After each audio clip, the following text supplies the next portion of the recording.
என்று சொல்லி அதில் போய் அஞ்சலி செலுத்துறீங்க. அது என்ன நினைவு இடம்? அவர் போய் மக்கி மண்ணா ஒன்றுமே இல்லாமல் போயிட்டு அப்புறம் நினைவு இடங்கிறேன். அந்த இடத்துல போய்கிட்டு என்ன மரியாதைங்கிறேன்? ஒருத்தர் போய் புதைச்சா அந்த இடம் மரியாதைக்குரிய ஆயிருமா? அவர் தான் போயிட்டாரு, அப்புறம் என்ன அவருக்கு என்ன மரியாதை? அப்போ நினைவிடம்ங்கிறீங்க, அதில் போயிட்டு மரியாதை செலுத்தி கிடக்குறீங்க. இதெல்லாம் மதவாதிகள் செய்வதை விட கூடுதல் அவங்களுக்கு தெரியலையா? அவன் தான் சிந்திக்காதவன் முடிவு கட்டினீங்க, சரி தொலைஞ்சிட்டு போறான்னு விடுங்க. நீங்கள் சிந்திக்கக்கூடியவர்கள் என்ன பண்ணுறீங்க? ஒரு கல்லுக்கு போட்டு மாலையை பண்ணி அவன் தேங்காயை கொண்டா நீங்கள் மலர் மாலையை கொண்டு வைக்கிறீங்க. இது நான் கேட்குறேன், இதெல்லாம் இவங்களுடைய கருத்து என்னன்னு எனக்கு தெரியல. இதுலேயே 4 பேருக்கு 4 கருத்து கூட இருக்கலாம்.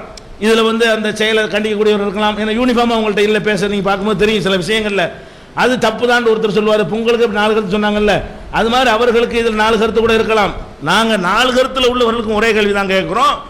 இது தவறு என்றால் தவறுன்னு நினைக்கக்கூடியவர்கள் மற்ற சாமி சிலைகளை பற்றி செய்தவனை கண்டிக்கிறது போல மேடை போட்டு இது ஒரு காட்டுமிராண்டித்தனம், இது ஒரு பைத்தியக்காரத்தனம், இந்த சிலைக்கு அந்த கான்செப்டில் பண்ணீங்களா?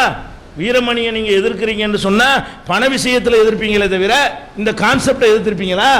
இந்த கொள்கையை, இந்த தப்பான சித்தாந்தனை எதிர்த்திருப்பீங்களா? அப்போ நம்ம என்ன பார்க்குறோம்? சும்மா பகுத்தறிவுங்கிறாங்க. பெரிய பகுத்தறிவு உள்ளவர்கள்லாம் இதை அக்செப்ட் பண்ணவே மாட்டார்கள். எந்த ஒரு பகுத்தறிவு உள்ள ஒரு ஆளும் சிலைக்கு மாலை அணிவிக்கிறது என்ன செய்ய மாட்டார்? ஏற்றுக்கொள்ளவே மாட்டார். சூரியனை கடவுளுங்கிறத ஏற்றுக்கொள்ளவே மாட்டார். மாட்டுக்கு நன்றி செலுத்துவதை ஏற்றுக்கொள்ளவே மாட்டார். பொம்பளை கல்யாணம் செய்யக்கூடாது என்பதை பகுத்தறிவாதி ஏற்றுக்கொள்ளவே மாட்டார். அப்போ அந்த மாதிரியான ஒரு விஷயங்களை தான் இணைஞ்சிருக்காரு பெரியார் சொல்லி இருக்கிறார் என்பதை நம்ம தகுந்த ஆதாரத்தோட, தேவைப்பட்ட ஆதாரங்கள் அடுக்கடுக்காக இருக்கிறது, அதை நம்ம சொல்லி காட்டுகிறோம். அதே மாதிரி முஸ்லீம்கள் மதத்தில் உள்ளவங்க அவங்கவுங்க சில அடையாளங்களை வச்சுருப்பாங்க. அதில் பயங்கரமான கேள்வி கேட்பீங்க. என்ன கேள்வி? நீ ஏன் தொப்பி போட்டிருக்கிற? அதுவும் மதத்தில் அடையாளம் இல்லை, அடையாளமாக இருக்குன்னு நீங்கள் கேள்வியெல்லாம் கேட்குறீங்க. நீ ஏன்டா சிலுவையை மாட்டிக்கிற? அதனடா உனக்குன்னு வர, நீ அப்படி ஒரு மனுஷன் தானடா அப்படின்னு கேட்கக்கூடியவங்க தங்களுக்கு அடையாளம் வச்சுக்கிற மாதிரி இருக்கணுமா இல்லையா? அது இன்னொரு கூட்டமாக கொண்டு கருப்பு சட்டை போட்டு நிற்கிறது. அதுக்கு ஏதாவது லாஜிக் சொன்னீங்கன்னா அது நாங்கள் எங்களை தனியாக காட்டிக்கிற விரும்புகிறோம்னா அவனு தனியாக காட்டிக்கிற என்ன தப்பு? நீங்கள் ஏன் தனியாக காட்டிக்கிறீங்கிறேன். அப்போ நீங்கள் ஒரு கருத்தில் இருக்கிற காரணத்தினால் அதன் அடிப்படையில் ஒருத்தர் ஒருங்கிணைப்பீர்களே, ஆனால் அந்த கருத்து தவறு என்று சொல்லக்கூடியவர்கள் ஒருங்கிணைந்தது மூட நம்பிக்கைங்கிறீங்க. நீங்கள் எப்போ பண்ணலாம்?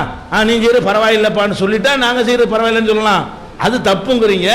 ஏன் தொப்பிங்கிறீங்க, ஏன் லுங்கிங்கிறீங்க, என்னென்னத்தெல்லாம் மார்க்கம் சொல்லாத ஒன்றை எங்களுக்கு வழங்காமல் செஞ்சால் கூட அது உங்களால் கேள்வி கேட்கப்படுற அளவுக்கு அது ஒரு உறுத்தலாக இருக்குது. நீங்கள் நேர்மையான பார்வை உள்ளவர்களாக இருந்தால் இது ஏன் உங்களை உறுத்தவில்லை? கருப்பு சட்டை போடுவது ஏன் உறுத்தவில்லை? ஏன் இதை போய் கருப்பு ஏன்டா, ஏன் கருப்பு நம்முடைய அடையாளம் ஆகணும்னு கேட்டீங்களா? அப்போ எத்தனை வண்ணங்கள் இருக்கிற அந்த வண்ணத்தில் கருப்புக்கு மட்டும் அப்படி என்ன ஸ்பெஷாலிட்டி? அல்ல கருப்பு தான் கூடுதலாக தேர்ந்தெடுப்பு சொல்ல போனால் போடுவதற்கு தகுதி இல்லாத கலர் கருப்பு தானே. ஒரு மனிதன் கோடை காலத்தில் போட்டுக்கொள்ள தகுதி இல்லாத உடையது கருப்பு தான். வெப்பங்களை எல்லாம் அது அதிகமாக உள்ள உடைய செலுத்தும், கேடு செய்யக்கூடியதுன்னு சொல்கிறாங்க. வெயில் காலத்தில் நம்ம நாட்டுக்கு சூட்டான ஒரு உடையே கிடையாது. அதை போய் யூனிஃபார்ம் ஆக்கி 50 பேர் கேடு செய்கிற மாதிரி. அப்போ புர்கா ஏன் கருப்பா போடுறேன்னு கேட்கக்கூடாது. அது எங்கள் மார்க்கத்தில் கருப்பா போட்டுன்னு சொல்லலை, வழங்காமல் போட்டுருக்கான்னு பதில் ஏற்கனவே சொல்லிவிட்டோம். கருப்பில் தான் இருக்குன்னு எங்கள் மார்க்கத்தில் சொல்லப்படவில்லை. நீங்கள் கருப்பை ஒரு முக்கியமானதாக்குனா எதுக்குன்னா அடையாளம் வேணாங்கிறீங்க, அப்புறம் என்ன செய்றீங்க? அடையாளம் வேணுங்கிறீங்க. அப்புறம் என்ன? அதை விட பயங்கரமான பகுத்தறிவு. உங்கள் கொள்கை என்ன? கடவுள் இல்லை.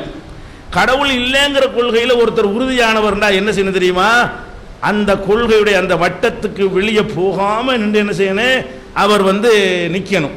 அவர் என்ன செய்யறாரு தெரியுமா? பெரியார் வகையராக்கள் இவங்க உள்பட கடவுளுக்கு தமிழில் அர்ச்சனை செய்ய வேண்டும். பயங்கரமான பகுத்தறிவாருங்க. கடவுளுக்கு எதில் செய்யணும்? அது என்னடா சமஸ்கிருதத்தில் இதுலையும் பாப்பானை எதுக்கணுங்கிற ஒரு கொள்கை அதில் இருக்கா? பகுத்தறிவு இருக்குதா? கடவுள் இல்லை, இல்லாத அளவுக்கு நீ மலையாளத்தில் செஞ்சா என்ன, தமிழில் செஞ்சா என்ன, இல்லைங்கிற நிப்பியா? நீ செய்கிற அயோக்கியத்தனத்தை தமிழனும் செய்யறதுக்கு அனுமதி கொடுன்னு என்ன அர்த்தம்? தமிழனை இங்கே எப்படி வென்றெடுக்கணும்? தமிழனே உனக்கு அர்ச்சகரா ஆக்கினாலும் போவாதுன்னு சொல்லணும். மேட்ரு அர்ச்சகர் மேட்ரு இல்லடா, பகுத்தறிவு மேட்டடா. பாப்பான் தான் கிறுக்கு பிடிச்சி போய் என்ன செய்யறான்? அவன் கல்ல போய் கடவுள்கிட்ட கும்பிட்டு இருக்கலாம். நீ பகுத்தறிவாதியா இருக்கணும். அவன் கொடுத்தாலும் கேட்காத, அர்ச்சகரா கூட ஆக்கிறதுக்கு பிளான் பண்ணுவான். அதுக்காக வேண்டி கள்ள கடவுள், அது பகுத்தறிவா? என்ன பண்றாரு? என் தமிழ் மக்களும் அர்ச்சனை செய்ய வேண்டும், தமிழில் கடவுள்கிட்ட சொல்லு. அது என்ன சமஸ்கிருதத்தை சொல்கிறாய்? அப்ப தமிழில் இதெல்லாம் ஒரு சாதனையா வேற. பெரியார் வந்த பிறகு என்ன சாதனை?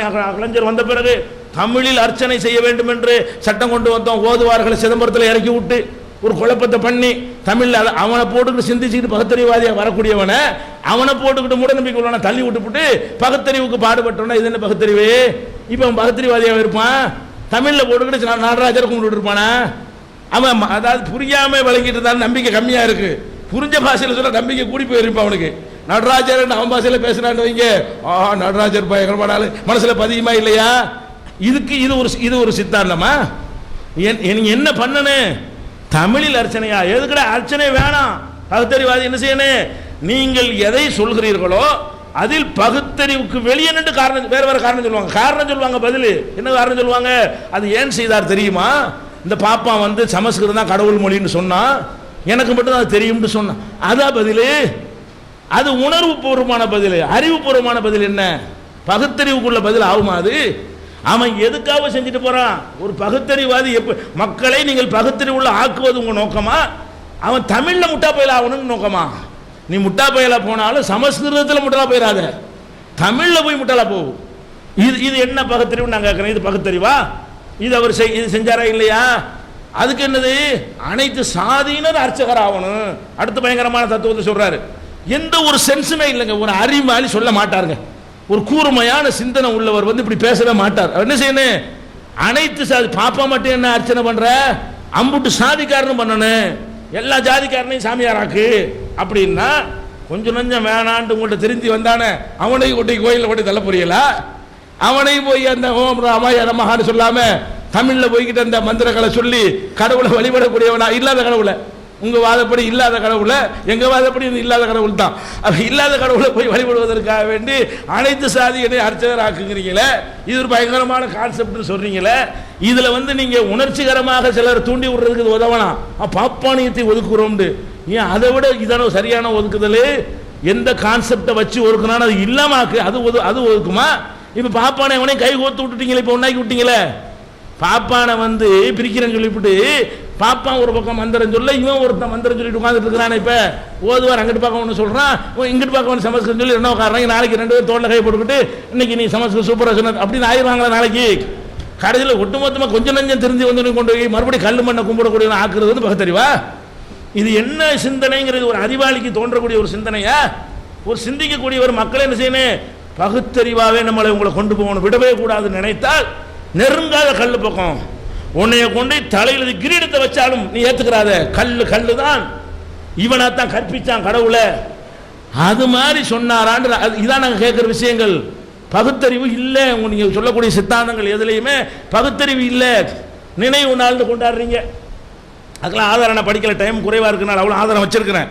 எந்தெந்த பேப்பரில் என்னென்ன எழுதினார் என்பதற்கெல்லாம் ஆதாரம் கட்ட ஆதாரம் பிரிண்ட் அவுட்டாக கூட தந்துடுறேன். இன்னும் நேரங்கள் குறைவாக இருக்கனால வருஷம் சொல்லிட்டு இருக்கிறேன். ஒரு நாளை நினைத்து கொண்டு இன்னைக்கு நிறைவு நாளுங்கிறீங்க. நினைவு நாளுங்கிறது ஒரு உணர்ச்சி அடிப்படையில் உள்ளவர்கள் கொண்டாடினா ஒரு அர்த்தம் இருக்குது. ஏன்னா அவன் பகுத்தறிவு சிந்திக்க மாட்டேங்கிறான், ஏதோ உணர்வு அடிப்படையில் கொண்டாடுறான்னு ஒத்துக்கிட்டு போயிடலாம். பகுத்தறிவாதி என்ன பண்ணனே? இதுலையும் சிந்தனை செலுத்தணும்ல. இப்போ வந்து 2000 ஒருத்தர் பிறக்கிறார், 2000 ஜனவரி 1 2000 ஒருத்தர் பிறந்தார்னு சொன்னா அதுதான் அவருடைய பிறந்த நாள். 2009 ஜனவரி 1 ஒரு பிறந்த நாள் ஆகுமா? அது போயிடுச்சு. பிறந்த நாள் திரும்பி வர உலகம் ரிவர்ஸா சுத்தினா தான் வரும். அவர் என்னைக்கு பிறந்தார் அந்த நாள் சயின்டிபிக்கா முடிஞ்சு போச்சு. அது இது பிறந்த நாள் கிடையாது. அது அப்ப நான் திங்கக்கிழமை பிறந்தா வாரம் பிறந்த நாள் கொண்டாடுவீங்களா? அப்ப ஒரு மனுஷன் திங்கக்கிழமை பிறந்தான், அடுத்த திங்கள் பிறந்த நாள், அடுத்த திங்கள் பிறந்த நாள், இது அர்த்தம். ஒரு மனுஷன் பிறந்தான்னு சொன்னா எப்ப பிறந்தான்னு அந்த செகண்டோட, அதான அறிவியல், அதான பகுத்தறிவு, அதான சிந்தனை. இப்ப நாங்க மதவாதிகள் சொல்றோம், நாங்க அந்த காரணத்தை சொல்லல. எங்க கடவுள் சொன்னார் நாங்க சொல்லிட்டு போயிருவோம். நாங்க இதுல வந்து கடவுளை நம்புறோம், ஆராய்ச்சி பார்த்து சிந்திச்சு பார்த்து கடவுளை ஏத்துக்கிட்டோம். கடவுள் ஒரு ஆர்டர் பண்ணும்போது ஆர்டருக்கு ஒபே பண்றோம் வந்து அதுக்கு பதில். அது நீங்க பெரிய பகுத்தறிவா என்கிட்ட கேள்வி கேட்க முடியாது. நீங்க செய்யறது என்ன? பகுத்தறிவுக்கு ஒத்து இருந்தா தான் ஏற்றுக்கொள்ளணும்னு ஆர்குமெண்ட் பண்ணக்கூடிய நீங்க இதை செய்வதில் என்ன? நினைவு நாள் எப்படி கொண்டாடுவீங்க? அந்த நான் பெரியார் நினைவு நாள் ரத்த தானம் கொடுத்தேன்னு சொல்றீங்க, நீங்களே சொல்றீங்க. பிறந்த நாள்லையோ நினைவு நாள்லையோ அது என்ன பிறந்த நாள்? அது நேத்தான் பிறந்தார். அவரு 2009 தான் பிறந்தாரான்னு கேட்குறேன். அவர் எப்போ பிறந்தார்? அது எப்படி ரிவர்ஸாக வரும்? சயின்டிஃபிக்காக எப்படி வரும்? அப்போ பிறந்த வாரம் பிறந்த கிழமை இப்படிலாம் போயிட்டு இருந்தால் இது என்ன பகுத்தறிவு? நாங்களும் கொண்டாடுறோம்னா நீங்கள் கேள்வி கேட்க முடியாது. நீங்கள் பகுத்தறிவு உள்ள காரணம் தான் கொண்டாடணும். இது என்ன நம்ம லூஸ் பண்ண வேணாம்ப்பா, பிறந்த நாள் வரவா போகுதுப்பா, அவர் பிறந்த நாள் ஓடி போச்சுப்பா, அதையாப்பா நினைவு அப்படின்னு சொல்லணுமா இல்லையா? அப்போ உலகத்தில் ஒவ்வொரு மைக்ரோ செகண்ட் கடந்த பிறகு திரும்பி வரப்போவதில்லை. அது நினைவு நாளும் இல்லை, இது பிறந்த நாளும் இல்லை, அது வரப்போவதும் இல்லை. அப்ப பிறந்த நாள் நினைவு நாள் என்று அவர் கொண்டாடுற இல்லையா? இன்னும் சொல்ல போனா பெரிய பயங்கரமா கேள்வி கேட்பீங்க ஆன்மீகவாதிகள்லாம், பணத்தை விரயம் பண்றாங்க அது பண்றாங்கன்னு சொல்லி. ஒவ்வொரு ஊர்லையும் இந்த சிலை விடுதலை பத்திரிகையில் வந்திருக்கிற லிஸ்ட்டை பார்த்தீங்கன்னா சிலை வைப்பதற்காக வேண்டி ஒருத்தனுக்கு கொடுக்குற பணத்தை பார்த்தோம்னா இவங்கெல்லாம் பகுத்தறிவாதிகள் நினைக்கிறேன். அந்த அவர் வந்து 10,000 ரூபா கொடுத்தார், இவர் குடும்பத்தோட இவ்வளோ ரூபா கொடுத்தார், எதுக்கு பெரியாருக்கு ஒரு சிலை வைக்கிறதுக்காக வேண்டி காசை கொண்டு போய் கொஞ்சோண்டு பால் ஊற்றினா சிலைக்கின்றவன இது குழந்தைய கொடுக்கலாமான்னு பயங்கரமான தத்துவமாக கேட்குறீங்களே, அது தப்பு தான், அதுவும் தப்பு தான். சிலையில் கொண்டு போய் பாலை ஊற்றுறது தப்பு தான், சிலையவே உண்டாக்குறது அதுக்கு மேலே தப்பு இல்லையா? சிலைக்கு ரொம்ப செலவா, சிலைக்கு கொஞ்சம் பால் ஊற்றுறதுக்கு செலவு கூடவா? அப்போ ஒரு செலவு வைக்கிறதுக்காக வேண்டிய லட்சக்கணக்கான ரூபாய்களை வந்து கலெக்ட் பண்ணி ஒவ்வொரு பகுத்தறிவாதியும் கொடுக்குறானா அது பட்டியல் வர போடுறாங்க பேப்பரில். இதுக்கு பெரியாருக்கு வந்து கூடியது, பெரியாருக்கு சிலை வைத்து ஆக வேண்டும், அது நமக்கு முக்கியமான கடமைன்னு சொல்லிட்டு இவர் கொடுத்தாராம், இவர் பொண்டாட்டி கொடுத்தாராம், அக்கா கொடுத்தாராம், தங்கச்சி கொடுத்தாரான்னு ஒரு பயங்கரமான பட்டியலை போட்டால் அது லட்சக்கணக்கில் ஓடுது. செலை வைக்கிறது பகுதிக்கு பகுதி நடக்கிறது, ஊருக்கு ஊர் நடக்கிறது. ஏன் இது என்ன அர்த்தமற்ற ஒரு காரியத்துக்கு இந்த மாதிரி செய்றீங்களே? அடுத்தவன்ட்ட காசை வீணாக்கலாமான்னு கேட்கக்கூடிய நீங்க இந்த காசை ஏன் ஒரு ஏழைக்கு கொடுக்க கூடாது? ஏன் ஒரு படிப்பகத்துக்கு கொடுக்க கூடாது? பிள்ளையார் சிலையை உடைச்சிட்டு படிப்பகம் கட்டக்கூடியவர்கள் பெரியார் சிலையை உடைச்சிட்டு படிப்பகம் கட்டணுமா இல்லையா? அதுவும் இடத்த அடிச்சு தான் நிற்கிது. பிள்ளையார் சிலை என்ன மாதிரியான நம்பிக்கையில் இருக்கிறதோ அந்த நம்பிக்கையில் சின்ன வித்தியாசம் இருக்கலாம், தேங்காய்க்கு பதிலாக பூ மாறி இருக்கலாம், அது தேவையா? அப்போ நீங்கள் என்ன பண்ணணும், எல்லா பெரியார் சிலையும் உடைச்சிட்டு பெரியார் எந்த படிப்பகத்துக்கு பாடுபட்டார் அந்த மாதிரி கட்டுவோம் உங்களால் சொல்ல இயலுமா? அப்போ நம்ம அட்டுக்கு ஆதாரங்கள் நிறைய இருக்கிறது. அது மாதிரி பெரிய மனிதநேயத்துக்கு தான் பாடுபட்டார் பெரியாருங்கிறாங்க. மனிதநேயத்தை வந்து அவர் மாதிரி குழி தோண்டி புதைக்கக்கூடிய தத்துவங்களை யாரும் சொன்னதே இல்லை. அந்த மாதிரியான விஷயங்கள்லாம் இருக்கிறது. நேரம் முடிஞ்சு அடுத்த அமர்வில் சொல்கிறேன். இப்போ நீங்கள் என்ன யோசிக்கணும், இந்த விவரங்கள் இதுக்கு நீங்கள் வேறு விஷயங்களை நீங்கள் சொல்லிட்டு இருக்கிறீங்க. நான் என்ன சொல்கிறேன்னு கேட்டால், பெரியார் அங்கே போனார் இங்கே போனார், அவர் வாதம் நல்லா இருக்கு, எனக்கு நல்லா இருக்கு. எப்படி பிள்ளையார் சிலையை உடைச்சிட்டு கோயில் பள்ளி படிப்பகம் கட்டுறாங்களோ அதே மாதிரி பெரியார் சிலையும் உடைச்சிட்டு கட்டணும். நல்ல வாதம் தான். ஏன்னா நமக்கு எதாக இருந்தாலும் எடுத்து சொன்னால் தானே புரியும். பெரியார் தலையில் நாங்கள் தயிரையோ பாலையோ தேனையோ கொண்டு போய் கொட்டி விட்டு வேண்டது கிடையாது. ஆனால் இந்த கருங்கல் பிள்ளையார் தலையில் கொண்டு போய் உணவுப் பொருளெல்லாம் ரெண்டும் கட்டான்னு ஒரு தரப்பான். நீங்கள்லாம் நல்லா சாப்பிடுவீங்க, முஸ்லீம்லாம் பார்த்தீங்கன்னா நல்லா சாப்பிடுவீங்க. இந்த கிறிஸ்துவர்கள்லாம் பார்த்தா சாப்பிட்றானோ இல்லையோ டைகி கட்டிட்டு ஷூ போட்டுக்கிட்டு ஆள் ஜோராக வெளியே வந்துடுவான். இந்த ரெண்டும் கட்டான்னு சொல்கிறது நாங்கள் தான், நாங்கன்னா இந்து மதம். இந்த ரெண்டையும் கொண்டு போய் சாமிக்கு கொடுத்துருவான். இந்த கருங்கல் இடுப்பில் போய் பட்டுப்புடையை கட்டி விட்டு இந்த திங்கிற தயிரை நெய்ய பாலெல்லாம் தலையில் ஊற்றி விட்டு அந்த பக்கம் பின்னாடி சாக்கடையில் வரதை பிடிச்சி தீர்த்தம்னு குடிச்சிட்டு வருவான் முட்டா பயலுக்கு. இந்த ரெண்டும் கட்டான். அது மாதிரி இப்போ ஐயா சொன்ன மாதிரி பெரியாருக்கு சிலை வைக்கிறதுங்கிறது அவர் இருந்தார், அவர் ஒரு கற்பனை கடவுள் அல்ல. நம்ம வாழ்ந்த காலத்தில் வாழ்ந்தார். கொஞ்ச நாள் முன்னாடி 36 வருஷம் முன்னாடி தான் செத்து போயிருக்கார். அவர் பெரியார்னு ஒருத்தர் இப்படி இருந்தார், அவர் இதெல்லாம் செஞ்சார் சொன்னால் கண்டிப்பாக நாங்கள் சிலை வச்சிருக்க மாட்டோம். அவருக்கு நினைவு நாளோ பிறந்த நாளோ, பிறந்த நாளுங்கிறது ஒரே ஒரு நாள் தான் ஒருத்தனுக்கு, அது நல்லாவே தெரியும். இப்போ நீங்கள் மிலாடி நபி கொண்டாடுறீங்க, என்ன வருஷம் வருஷம் நபி பிறந்துக்கிட்டு இருக்காரா? இல்லை நீங்கள் கிடையாதுங்க ஐயா. ஐயா நீங்கள் ஒன்று பண்ணுங்க, நாங்கள் வந்து உங்களை முஸ்லீமாக தான் பார்க்குறேனே தவிர, ஏன்னா தாடியோடு இருக்கீங்க, நெத்தியிலெல்லாம் தழும்பு இருக்குது, அதனால நான் கும்பகோணத்தில் பார்க்குறேன் அத்தனை சின்னங்களும் உங்கள்கிட்ட நான் தான் பார்க்குறேன். ஆனால் உங்கள் உள்ளுக்குள்ளே என்ன இருக்குன்னு எனக்கு தயவு செய்து தெரியாது, சரிங்களா?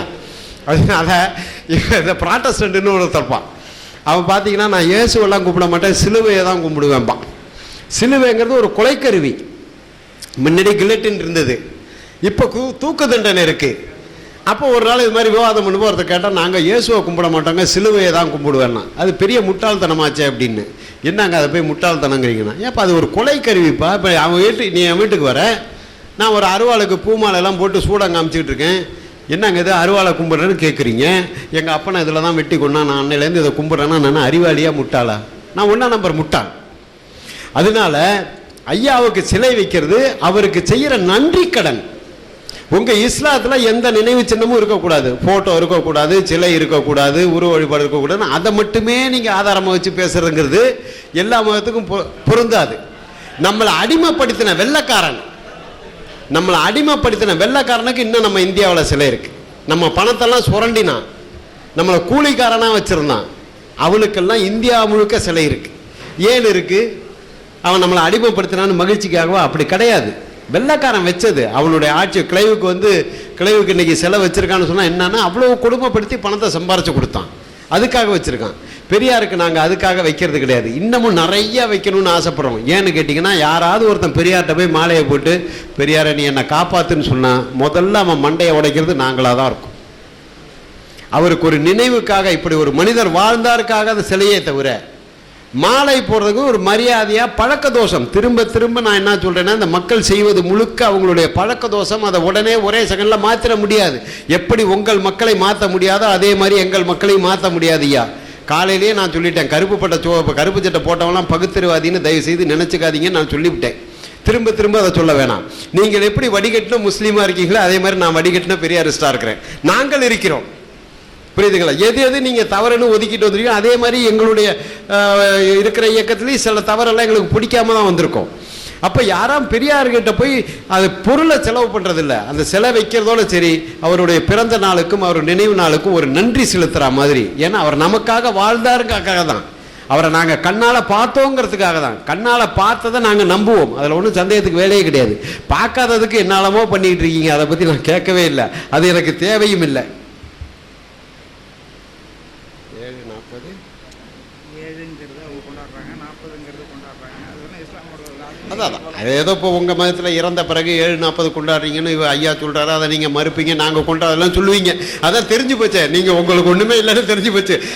அது வேறு சமாச்சாரம், அது மகிழ்ச்சி. அது ஒரு வகையில் நீங்கள் ரொம்ப மகிழ்ச்சி, அதெல்லாம் பாராட்ட வேண்டியதாங்க. உண்மை எங்கே இருந்தாலும் பாராட்டணும், அது வேறு சமாச்சாரம். ஏன்னா காலையில் நேற்று ஒரு செய்தி சொன்னீங்க, நாங்கள் பத்திரிகை கூட அடிக்கிறதில்ல, அந்த பத்திரிகை காசுக்கு ஒரு ஆளுக்கு சாப்பாடு போடுவோம்னு சொன்னீங்க பாருங்க, அதுதாங்க பெரியார் சிந்தனை, அதுதாங்க மனித நேயம். அதை நான் மறுத்து சொன்னேன்னா நான் ஒரு முட்டாள், புரியுதுங்களா? நாங்கள்லாம் அப்படி, நாங்கள்லாம் 10 ரூபா ரெஜிஸ்டர் திருமணம் பண்ணவங்க தான். ஒன்றும் பத்திரிக்கை அடித்து என் ஊருக்காரெல்லாம் கூப்பிட்டு சாப்பாடு போட்டெல்லாம் எங்கள் தோழர்கள்லாம் யாரும் கல்யாணம் இல்லை. விருப்பப்பட்ட பொண்ணை போய் பதிவு திருமணம் பண்ணவங்க தான். நாங்கள் இன்னும் கொஞ்சம் உங்களை விட அட்வான்ஸாக வந்துட்டோம். அப்புறம் அதனால் அந்த சிலையை பற்றி சொன்னதுக்கு சொல்கிறேன். சூரியனை வணங்க வேண்டும்னு பெரியார் சொன்னால் நல்லா பதிவு பண்ணிக்கோங்க, பெரியார் நம்பர் 1 முட்டாள்.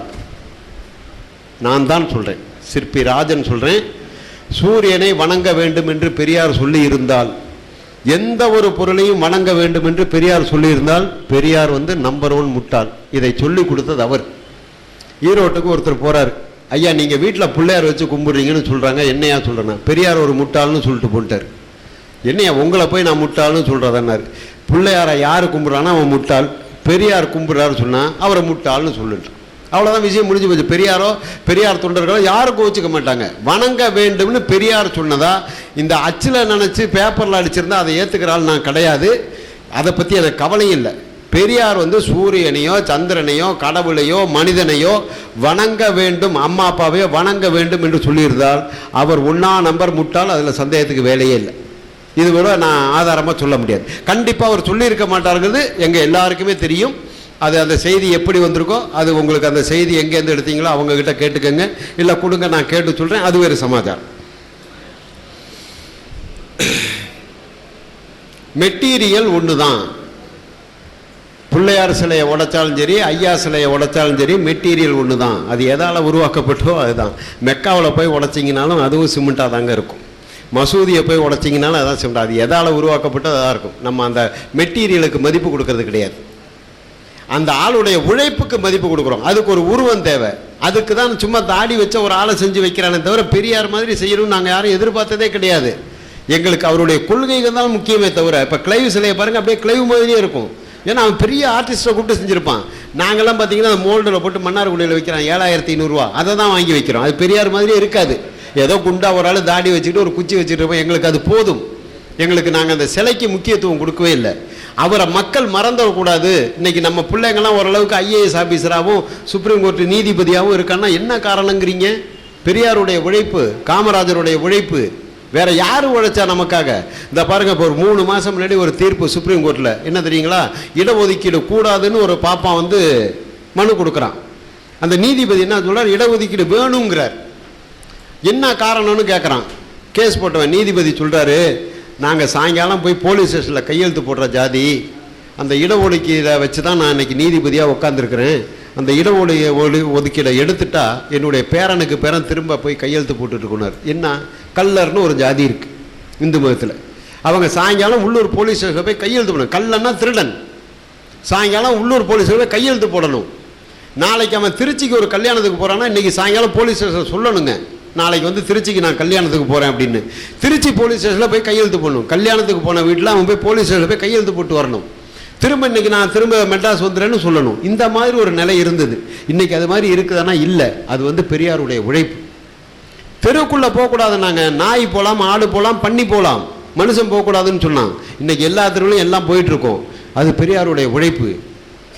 செத்த மாடை தூக்கிட்டு போவான், மனுஷன் போகக்கூடாதுன்னா. கிணறு வெட்டுவான், தண்ணி குடிக்கக்கூடாது. ரோடு போடுவான், அந்த ரோட்டில் நடக்கக்கூடாது. அறுப்பறுத்து நெல்லை கொண்டு போய் அவன் வீட்டு பத்தாயத்தில் போடணும். ஆனால் சாதாரண நேரத்தில் அந்த தெருவில் நடக்கக்கூடாது. இதெல்லாம் இன்றைக்கி இருக்கானா? இல்லை. இது ஏன்? பெரியார் என்ன செஞ்சார், பெரியார் என்ன செஞ்சார், அவரை விட மனிதநேயத்தை கொலை பண்ண ஆளே வேற ஆளே இல்லைன்னு இப்போ ஐயா சொன்னாங்க. இதெல்லாம் இன்றைக்கி இல்லாமல் போனதுக்கு யாருங்க காரணம்? நான் இயேசு காரணமா, அல்லாஹ் காரணமா, ராமனும் கிருஷ்ணனும் பகவானும் காரணமா? இந்த நபர் தானங்க அவருடைய கை காசை செலவு பண்ணி 95 வயசு வரைக்கும் மூத்திர சட்டியை தன் கையில் தூக்கிக்கிட்டு இந்த மக்களுக்காக வாழ்ந்தார். அந்த உழைப்பில்லை அன்னைக்கு நாங்கள்லாம் எங்கள் கிராமத்தில் எல்லா தெருவிலையும் போயிட்டு வர்றது. நீங்கள் வேறு மதத்துக்கு போயிட்டீங்க, அதனால உங்களுக்கு அந்த கொடுமை கிடையாது. நான் உங்கள் மதத்துக்கோ இன்னொரு மதத்துக்கோ போயிட்டால் இதை நான் மேடையில் பேச முடியாது. அந்த சனியம் பிடிச்ச மதத்தில் உட்காந்து தான் அந்த சனியை நான் திட்ட முடியும். நான் வேறு மதத்துக்கு போயிட்டால் நீ யார் எங்கள் மதத்தை திட்ட? அம்பேத்கர் வந்து சொல்ல முடியாது, இந்து மதத்தை குறை சொல்ல முடியாது. புத்த மதத்துக்கு போயிட்டார். அப்போ கூட ஐயா கெஞ்சினார், ஐயா போயிடாதீங்க, நம்ம இங்கேருந்து குறை சொன்னார். அது உங்கள் வேலை, அது ஏன் வேலை கிடையாதுன்ட்டார். நான் பிறக்கும்போது இந்துவாக பிறந்தேன், சாகும்போது இந்துவாக சாக மாட்டேன்னு அம்பேத்கர் சொல்லிட்டு இந்த புத்த மதத்துக்கு போயிட்டார். நாங்கள் ஏன் போகாமல் இருக்கோம்? எங்களுக்கு எங்கள் மதம் அயோக்கியத்தனமான மதம்னு தெரியாமையா இருக்குது? இதில் இருந்து அதனுடைய குறையை தான் சொல்லணும். அதை குறைய சொல்லி அதில் இருக்கிறவங்களாம் எங்கேயாவது போங்க, மதம் மாறுங்கன்னு தான் சொல்லுவோம். அந்த ஜெயலலிதா கூட மதம் மாறலாம் தண்டனைகள். இப்போ நாங்கள் எவ்வளோ மீட்டிங் போட்டு தோழர்களே மதம் மாறுங்கள், மதம் மாறுங்கள்னு சொன்னோம். இந்த மதம் இதை ஏற்றுக்கிட்டோன்னு அர்த்தமா? கண்டிப்பாக நாங்கள் மதத்தை ஏற்றுக்கல. இவங்களால மதம் இல்லாமல் வாழ முடியாது. இந்த இந்து மதத்தை விட்டு எங்கேயாவது போயிடுங்க. உங்களுக்கு பக்கத்தில் சர்ச் இருக்கா, சர்ச்சுக்கு போங்க. மசூதி இருக்கா, மசூதிக்கு போங்க. எல்லாம் ஒன்று தான், எங்கே போனாலும் மரியாதை ஒன்று தான். ஆகவே ஐயாவுடைய உழைப்பு வந்து வீணான உழைப்பு கிடையாது. மனிதநேயத்தை வந்து படுகொலை செஞ்சவர் வந்து கண்டிப்பாக ஐயா கிடையவே கிடையாது. இந்த கருப்பு சட்டை போடுவது பகுத்தறிவா அப்படின்னு கேட்டாங்க ஐயா. இது வந்து அறிவுக்கு ஒத்து வருமான்னு நான் ஒன்றே ஒன்று கேட்க விரும்புகிறேன். பகுத்தறிவுனா கடவுள் மறுப்பு மட்டும் பகுத்தறிவு கிடையாது. பகுத்தறிவுங்கிறது பகுத்து அறிவது. இது என்ன அது என்னன்னு தெரிஞ்சுக்க தான் பகுத்தறிவு. தவிர கடவுள் இல்லைன்னு சொல்கிறது பகுத்தறிவு கிடையாது. தயவுசெய்து முதல்ல அதை நீங்கள் புரிஞ்சுக்கணும். என்ன டிவியில் பேட்டி எடுக்க வந்தாங்க, 1/2 மணி நேரம் எடுத்தான். அந்த வீடியோ எடுக்கிறவன் சபரிமலைக்கு மாலை போட்டிருந்தான். அப்படியே உடம்பெல்லாம் எனக்கு எரிச்சலாக இருந்தது. என்னடா இது மாதிரி மாலைங்களையும் பட்டையும் போட்டு எடுக்கிறான்னுட்டு. அந்த பேட்டி எடுத்தாலும் கேட்டார், 1/2 மணி நேரமாச்சு உங்கள்கிட்ட ஒரு உண்மை எதிர்பார்த்தா நீங்கள் சொல்லலையேன்னாரு. என்ன உண்மைங்கன்னு கேட்டேன். நீங்கள் ஒரு பகுத்தறிவாதின்னு நான் கேள்விப்பட்டேன்னாரு. நான் கேட்டேன், ஐயா உங்களுக்கு பகுத்தறிவு கிடையாதா அப்படின்னா? எனக்கெல்லாம் பகுத்தறிவு கிடையாதுன்னாரு. இந்தாங்க டீ சாப்பிடுங்கன்னு பேப்பர் வெயிட்டை தூக்கி கொடுத்தேன். இது என்ன டீயா, இது பேப்பர் வெயிட்னா? இதுதாங்க பகுத்தறிவு. இது டீ இல்லை, இது பேப்பர் வெயிட்டுன்னு உங்களுக்கு தெரியதான் பகுத்தறிவு. கோயிலில் போய் கருங்கல்ல கும்பிட்றீங்க, அது கருங்கல் கடவுள்னு சொல்கிறோம். நீங்கள் ஒரே அந்த கடவுள் மறுப்பு மட்டும் பகுத்தறிவுன்னு நினச்சி பேசிங்கன்னா அதுக்குள்ளே பெரியாரும் வரமாட்டார், நாங்கள் யாருமே வரமாட்டோம். எப்படி நீங்கள் உங்கள் குறையெல்லாம் விட்டுட்டு கொஞ்சம் வடிகட்டி தனியாக வந்திருக்கீங்களோ அதே மாதிரி கடவுள் மறுப்பு வந்து பகுத்தறிவே கிடையாதுங்க. அதில் அது ஒரு பகுதி. இல்லாததை இல்லைன்னு சொல்கிறோமே தவிர திரும்ப திரும்ப திரும்ப திரும்ப இந்த மக்கள் மனிதனாக வாழ வேண்டும், மானமும் அறிவும் உள்ள மனிதனாக வாழ வேண்டும்ங்கிறதுக்காக தான் அவருடைய உழைப்பு முழுக்க. அதுக்கு எந்தெந்த இடத்துல எந்தெந்த வேஷம் பண்ணுமோ அந்தந்த வேஷம்லாம் போட்டார். காசிக்கு போனார், காவி கட்டிக்கிட்டார். அங்கே நிர்வாண சாமியார் இருந்தானுங்க. அவன் என்ன கஞ்சா அடிக்கிறானா என்னன்னு பார்க்க துணி அவுத்து போட்டு நிர்வாண சாமியாரோட போய் உட்கார்ந்தார் பெரியார். அவர் செய்யாத வேலையே கிடையாது. அவருக்கு என்ன சாமியாரை வந்து ஏற்று ஒத்துக்கிறவரா கிடையாது. அவன் என்ன அயோக்கியத்தனம் பண்ணுறான், இது மாதிரி நிறையா பண்ணி பார்த்துருக்காரு. அவரோட வாழ்க்கை முழுக்க சோதனை சோதனை சோதனைன்னு சொல்லி இந்த மக்களுக்கு எப்படியாவது அறிவை உண்டு பண்ணணும் அப்படின்னு சொல்லி அவருக்குன்னு அவர் 10 காசு கூட வச்சுக்கல. முழுக்க முழுக்க இந்த மக்களுக்கு தான் இன்ன வரைக்கும் எழுதி வச்சிருக்காரு. இன்னும் நிறையா இருக்குது ஐயாவை பற்றி. இந்த தோழர் பேசுவார். ஹலோ, வணக்கம் சகோதரர்களே. முன்னாடியிலேருந்தே அதாவது இந்த மறுப்பை விட்டுட்டா அப்புறம் திரும்பி மறுப்புலேருந்து ஆரம்பிச்சிருவாங்க. அதனால் ஃபஸ்ட்டு அந்த சூரியன் சம்மந்தமான ஒரு கேள்விக்கு, அதாவது ஐயா சொன்ன மாதிரி சூரியனை கும்பிடுன்னு சொன்னாக்கா அது அவங்க சொன்ன மாதிரி தான். அது ஐயா வந்து அவரோட வழியிலேயே அது முட்டாள்தனமானது தான். ஆனால் உண்மையிலேயே இப்போ வந்து அவருக்கு வந்து யாரும் தூதர்கள் அதாவது கடவுள்லாம் வந்து சொல்லலை. அப்போதைக்கு உள்ள அறிவியலை பார்த்துட்டு சொன்னது அது. இப்போ வந்து அறிவியல் மாறிடுச்சுன்னு சொன்னாக்கா அது மாறிடுச்சு அப்போல்லாம் செஞ்சிடாதீங்கன்னு தான் வந்து சொல்லுவார். அவருக்கு வந்து யாரும் தேவதூதர்கள் வந்து சொல்லலை. அதனால தான் வந்து அப்படி ஆயிடுச்சு. அதே சமயம் நமக்கு அவர் வந்து சராசரி மனிதனாக தான் இருந்திருக்காரு. நீங்கள் சொல்கிற மாதிரி உடனே அவர் சொல்லிட்டாருன்னு நம்பிக்கிட்டு போகணும்னு இல்லை. நீங்கள் சொல்லியிருக்க இறை தூதர்கிட்ட கூட ஒரு சமயம் வந்து ஒரு கண்ணு தெரியாதவர்கிட்ட போய் அவர் கடிஞ்சுக்கிட்டதாகவும் அதுக்கு மறுப்பு, அதாவது வேதத்திலேருந்து நீங்கள் அப்படி அவர்கிட்ட கோவப்பட்டிருக்க கூடாதுன்னு மறுப்பு சொல்லியிருக்காரு. இறை தூதராக நியமிக்கப்பட்டிருக்கிறவரே கோவப்பட்டிருக்காருன்னா இவர் வந்து இறை தூதர்லாம் இல்லை, ஐயா சராசரி மனிதர்களும் திருத்தறதுக்கு வந்திருக்கிறவர். அதனால் நீங்கள் வந்து அப்படியே கடவுள் மாதிரி கொண்டு போயிட வேண்டிய அவசியம் இல்லை. அதே மாதிரி இந்த தொழுதவங்களுக்கு வந்து உங்களுடைய இஸ்லாத்தில் வேணால் நம்பிக்கை இல்லாம் அப்படின்னா எங்களுக்கும் நம்பிக்கையெல்லாம் கிடையாது. அதாவது அது வந்து ஒரு அந்த சிலை வந்து ஒரு அதில் போட்டு அர்ச்சனை பண்ணிட்டு ஐயா எதைக்காச்சும் கொடு அப்படின்னு சொல்லிட்டு நம்பிக்கிட்டு போய் செய்கிறதில்ல. அவருக்கு வந்து அவர் செஞ்ச செயலுக்கான மரியாதையாக தான் அங்கே வச்சுருக்கோம் ஒழிஞ்சு அதை வந்து ஒரு கடவுளாக நினச்சிட்டு அங்கே வணங்க போகிற விஷயமா அது கிடையாது.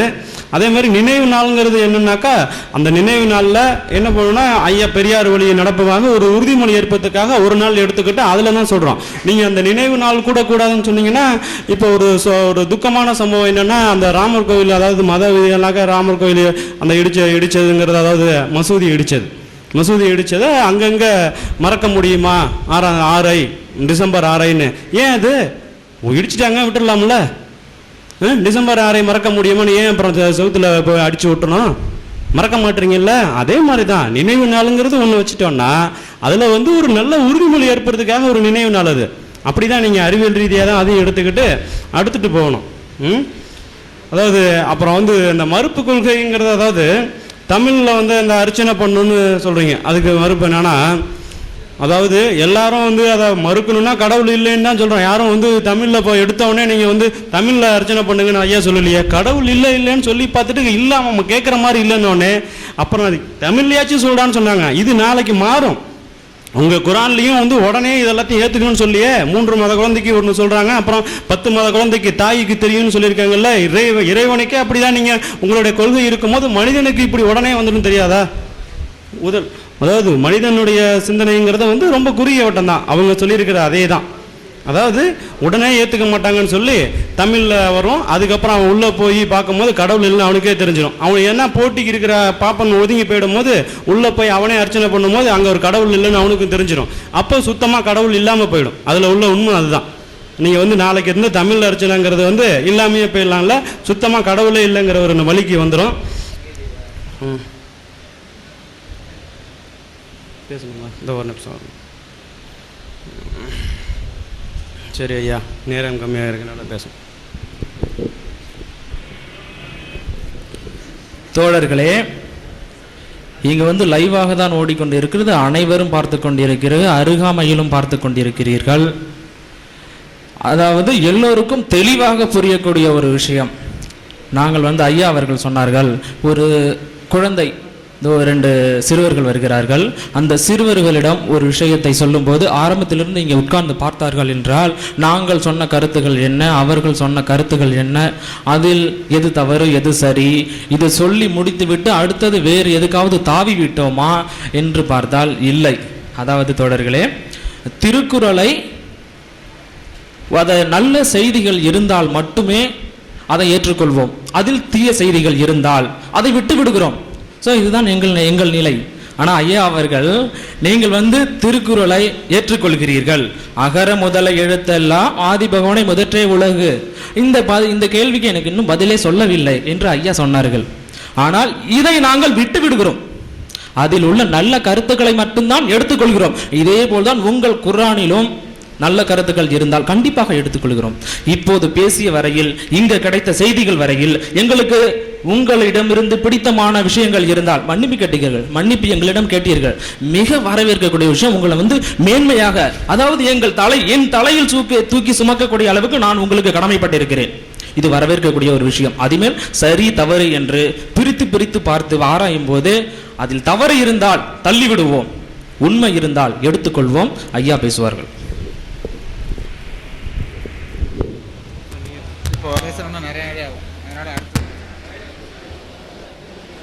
இப்போ அந்த உண்மையில் வந்ததுக்கு ஒரு மறுப்பு சொன்னாங்க. நான் சொன்னேன் துணிச்சலா, சூரியனை வணங்குகள் என்று பெரியார் சொல்லியிருந்தால் பெரியார் நம்பர் 1 முட்டாள், ஆனால் கண்டிப்பாக அவர் சொல்லியிருக்க மாட்டார் அப்படின்னு சொன்னேன். இந்த இப்போ எழுதி கொடுத்துட்டேன். அகர முதல எழுத்தெல்லாம் ஆதி பகவன் முதற்றே உலகு. பகவன் என்றால் முதன்மையானவன் பொருள், கடவுள்னு பொருள் கிடையாது. பகவான்னு சொன்னாதான் கடவுள். அந்த ஒரு வானா போடணும், அது ஆரியன் கொண்டு வந்தது. தமிழில் பகவன் என்று சொன்னால் முதன்மையானது. உலகத்தில் முதன்மையானது சூரியன் அப்படின்னார். அதை வணங்க கண்டிப்பாக பெரியார் சொல்லியிருக்க மாட்டார், அது வேற சமாச்சாரம். வணங்க வேண்டும்னு அதெல்லாம் சொல்லியிருக்க மாட்டார், அது எழுதியிருக்கு. கண்டிப்பாக இருக்காது. எத்தனை லட்ச ரூபா நீங்கள் பந்தயம் கட்ட சொன்னாலும் நான் கட்ட தயார். நீங்கள் யாராவது தயாராக சொல்லுங்கள். சூரியனை வணங்க வேண்டும் என்று, எந்த ஒரு பொருளையும் வணங்க வேண்டும் என்று பெரியார் சொல்லியிருக்க மாட்டார் கண்டிப்பாக. அதில் ஒன்றும் சந்தேகத்துக்கு வேலையே கிடையாது. கருத்து முழுக்க முழுக்க தவறானது. அது தவறு யாருக்கிட்ட வேணாலும் இருக்கலாம். அச்சுப்பிழையாக இருக்கலாம், இதை ஐடியா கொடுத்தவங்களாக இருக்கலாம், அதை திருத்து போட்டவர்களாக இருக்கலாம். பெரியாருடைய கருத்து அதுவாக இருக்க முடியாது. அது எப்படி சொல்கிறதுன்னு கேட்டிங்கன்னா, ஐயாவை மேடையில் வச்சுட்டு கலைஞர் சொன்னார், இந்த என்ன சொன்னார், இந்த திமுகவில் 67 ஓட்டு வாங்கும்போது சொன்னார், ஒன்றே கடவுள் ஒருவனே தேவன் அப்படின்னு சொல்லி தான் இந்த 67 திமுக காரங்க ஜெயித்தாங்க. அதுக்கப்புறம் இந்த திமுகவுக்கு ஆதரவு கொடுக்கும்போது ஐயாவை மேடையில் உட்காந்து கலைஞர் சொன்னார், ஐயா ஒன்றும் கடவுள் இல்லைன்னு சொல்லவே இல்லையே அப்படின்னாரு. ஐயா பதறி எந்திரிச்சு ஓடி வந்தார். கடவுள் இல்லவே இல்லைன்னு தான் சொல்லிட்டு இருக்கேன், அதில் மாற்று கருத்தே கிடையாது, அவர் பொய் சொல்கிறாரு, அதை நம்பாதீங்கன்னு பதறினார் முதலமைச்சர் கலைஞரை. அப்போ அண்ணாத்திரை செத்து போய் 70-71 முதலமைச்சர் கலைஞராக இருக்கும்போது இவர் நைஸாக விட்டார் கலைஞர். ஐயா ஒன்றும் கடவுள் இல்லைன்னு மறுக்கவே இல்லைன்னாரு. பதறி அடிச்சுட்டு ஓடி வந்தார். ஏன்னா அவருடைய உழைப்பு வீணாக போயிடும், 50-56 வருஷத்து உழைப்பு வீணாக போயிடும்ட்டு கடவுள் இல்லை கடவுள் இல்லை கடவுள் இல்லவே இல்லைன்னு தான் சொன்னால் அதில் மாற்றுக்கிறதே கிடையாது அப்படின்னார். அந்த மாதிரி சொன்ன பெரியார் எதையும் வணங்க சொல்ல வேணாம் அவசியம் கிடையாது. அதனால அவருக்கு எந்த ஒரு எதிர்பார்ப்பும் இருக்காது. ஏன்னா எவ்வளவோ இறங்கி வந்தார் இந்த பெண்ணடிமைத்தனத்தை ஒழிக்கிறதுக்கும் மனித நேயத்துக்காகவும். ஆனால் அவர் எதையுமே வணங்க சொல்லவே இல்லை. அனைத்து சாதியினரும் அனைத்து சமூகத்தினரும் கருவறைக்குள் போகணும்னு சொன்னார் தவிர அனைத்து சாதியினரும் அர்ச்சராகணும்னு அவர் சொல்லலை. அது இப்போ இருக்கிற அரசியல்வாதிகள் போட்டு திரிக்கிறாங்க. அன்பிற்குரிய சகோதரர்களே, கேட்ட பல கேள்விகளில் சிலதுக்கு விளக்கம் சொல்லியிருக்கிறாங்க. அந்த விளக்கமும் ஏற்கத்தக்கதாக இல்லை. நம்ம என்ன கேட்குறோம், ஒரு விளக்கம் சொல்கிறாங்க. இந்த பெரியார் சிலையை வைக்கிறீங்களே நியாயமானு கேட்டால் 2 சிலைக்கும் உள்ள வித்தியாசத்தை சொல்கிறாங்க. அதை கும்பிட்றோம், இதை கும்பிடலையே, இது வித்தியாசம். உண்மை வித்தியாசம். கும்பிடலைங்கிற வகையில் வித்தியாசம் இருந்தாலும் கல்லுக்கு மரியாதை செய்தலுங்கிற மூடத்தனம் இருக்கா இல்லையாங்கிறது தான் இப்போ கேள்வி. அவன் 2 மூடத்தனம், உங்கள்கிட்ட ஒரு மூடத்தனம். இது மூடத்தனம் இல்லைன்னு வந்துடாது, அதான டாப்பிக்கு. அவன் கும்பிட்றவன் 2 மூடத்தனம் செய்கிறான். கும்பிடாமல் ஒரு கல்லை வேணா செஞ்சு விட்டு அதான் பெரியார் அது கூட மாலை போட்டான்னா ஒரு மூடத்தனம் செய்கிறான்னு சொல்லணுமே தவிர, அவனை மாதிரி நான் 2 தடவை ஜெயிலுக்கு போனான்னா ஒரு தடவை ஜெயிலுக்கு போயிருக்கேன்ல, அது மாதிரி தான் உள்ளது. அப்போ எத்தனை 2 மூடத்தனம் இருக்கிற ஒரு இடத்துல நான் கேட்டது என்னன்னு கேட்டால், இதில் நீங்கள் கும்பிட்றீங்கன்னு நான் சொல்லவே இல்லை. பெரியாரை கும்பிட்றீங்கன்னு நான் சொல்லவா செஞ்சேன்? அது எப்படி பெரியார் ஆவார், அது எப்படி மரியாதை செய்கிறீங்கன்னு தான் கேட்டேன். அதனால் இப்படி வித்தியாசப்படுத்துவது ஒரு ஏற்கத்தக்கது இல்லை. இன்னொன்று இருக்கு. எந்த ஊருங்க அது? திருவாரூர் நீடாமங்கலம் ஊருக்கு போனீங்கன்னா அதுக்கு பதில் தேவையில்லை, தகவல் மட்டும்தான் இது. நீடாமங்கலத்துக்கு போனீங்கன்னு சொன்னால் வணக்கத்திற்குரிய பெரியார் அவர்களுடைய சிலை திறப்புன்னு சொல்லி என்ன கீழே கோட்டுக்கு சிலை செஞ்சு வச்சிருக்காங்க. வணக்கத்திற்குரிய பெரியார்னு அவரே கடவுளாக தான் ஆக்கிவிட்டாங்க. இதுதான் முக்கியமான விஷயம். அப்போ இது வேணா நீ தப்புன்னு சொல்லுவீங்க, அதெல்லாம் பிரச்சனை. இப்படி தான் ஆகுங்கிறோம். நாங்கள் என்ன செய்கிறோம், ஒரு ஆளை மதிக்கிறா இருந்தால் ஒரு படத்தையோ சிலையை வச்சு தான் மதிக்கணுங்கிறீங்க. நீங்கள் பெரியாரை மதிக்கிறதை விட நாங்கள் நபிகள் நாயகத்தை மதிக்கிறத நீங்கள் ஒத்துக்குருவீங்க. அவருக்கு சிலை இல்லை, அவருக்கு படம் இல்லை. ஒரு மனிதனுடைய சிந்தனைகளை சரியாக உள்வாங்கி கொண்டால் உருவப்படம் தேவையில்லை, சிலை தேவையில்லை. சிலையை மதிச்சு தாண்டா இப்போ நபிகள் நாயகத்துக்கு நாங்கள் சிலை வச்சிருக்கிறோமா? அவரை எந்த அளவுக்கு நாங்கள் நேசிக்கிறோம். அப்போ சிலையாலே அவர் நிற்கிறார், உருவத்தாலே நிற்கிறார், கொள்கையால் நிற்கிறார். அப்போ கொள்கையால் அவரை நிறுத்தக்கூடியவர்களுக்கு எதுக்கு சிலை?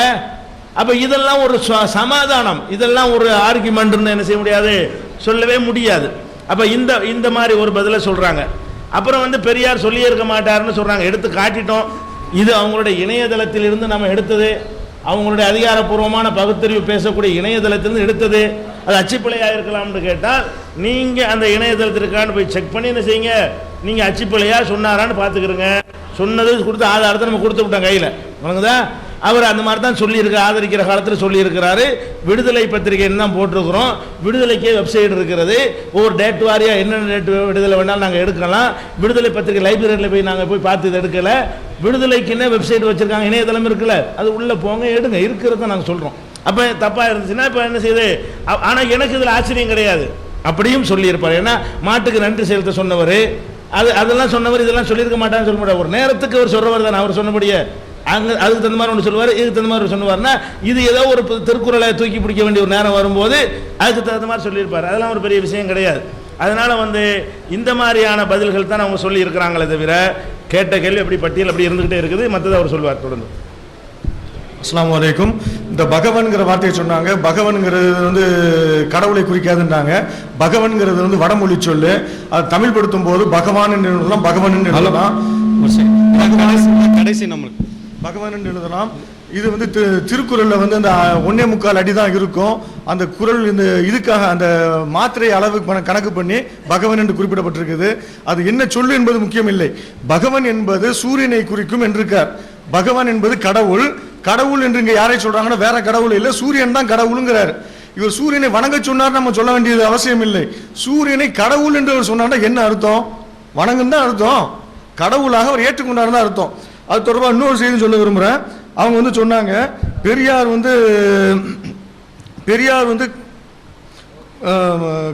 சூரியனை கும்பிட சொன்னால் அவர் தான் 1ஆம் நம்பர் முட்டாள். நல்லா கேட்டுக்கிறீங்க, பெரியார் சூரியனை கும்பிட சொன்னால் அவர் தான் 1ஆம் நம்பர் முட்டாள் அப்படின்னு சொன்னார்.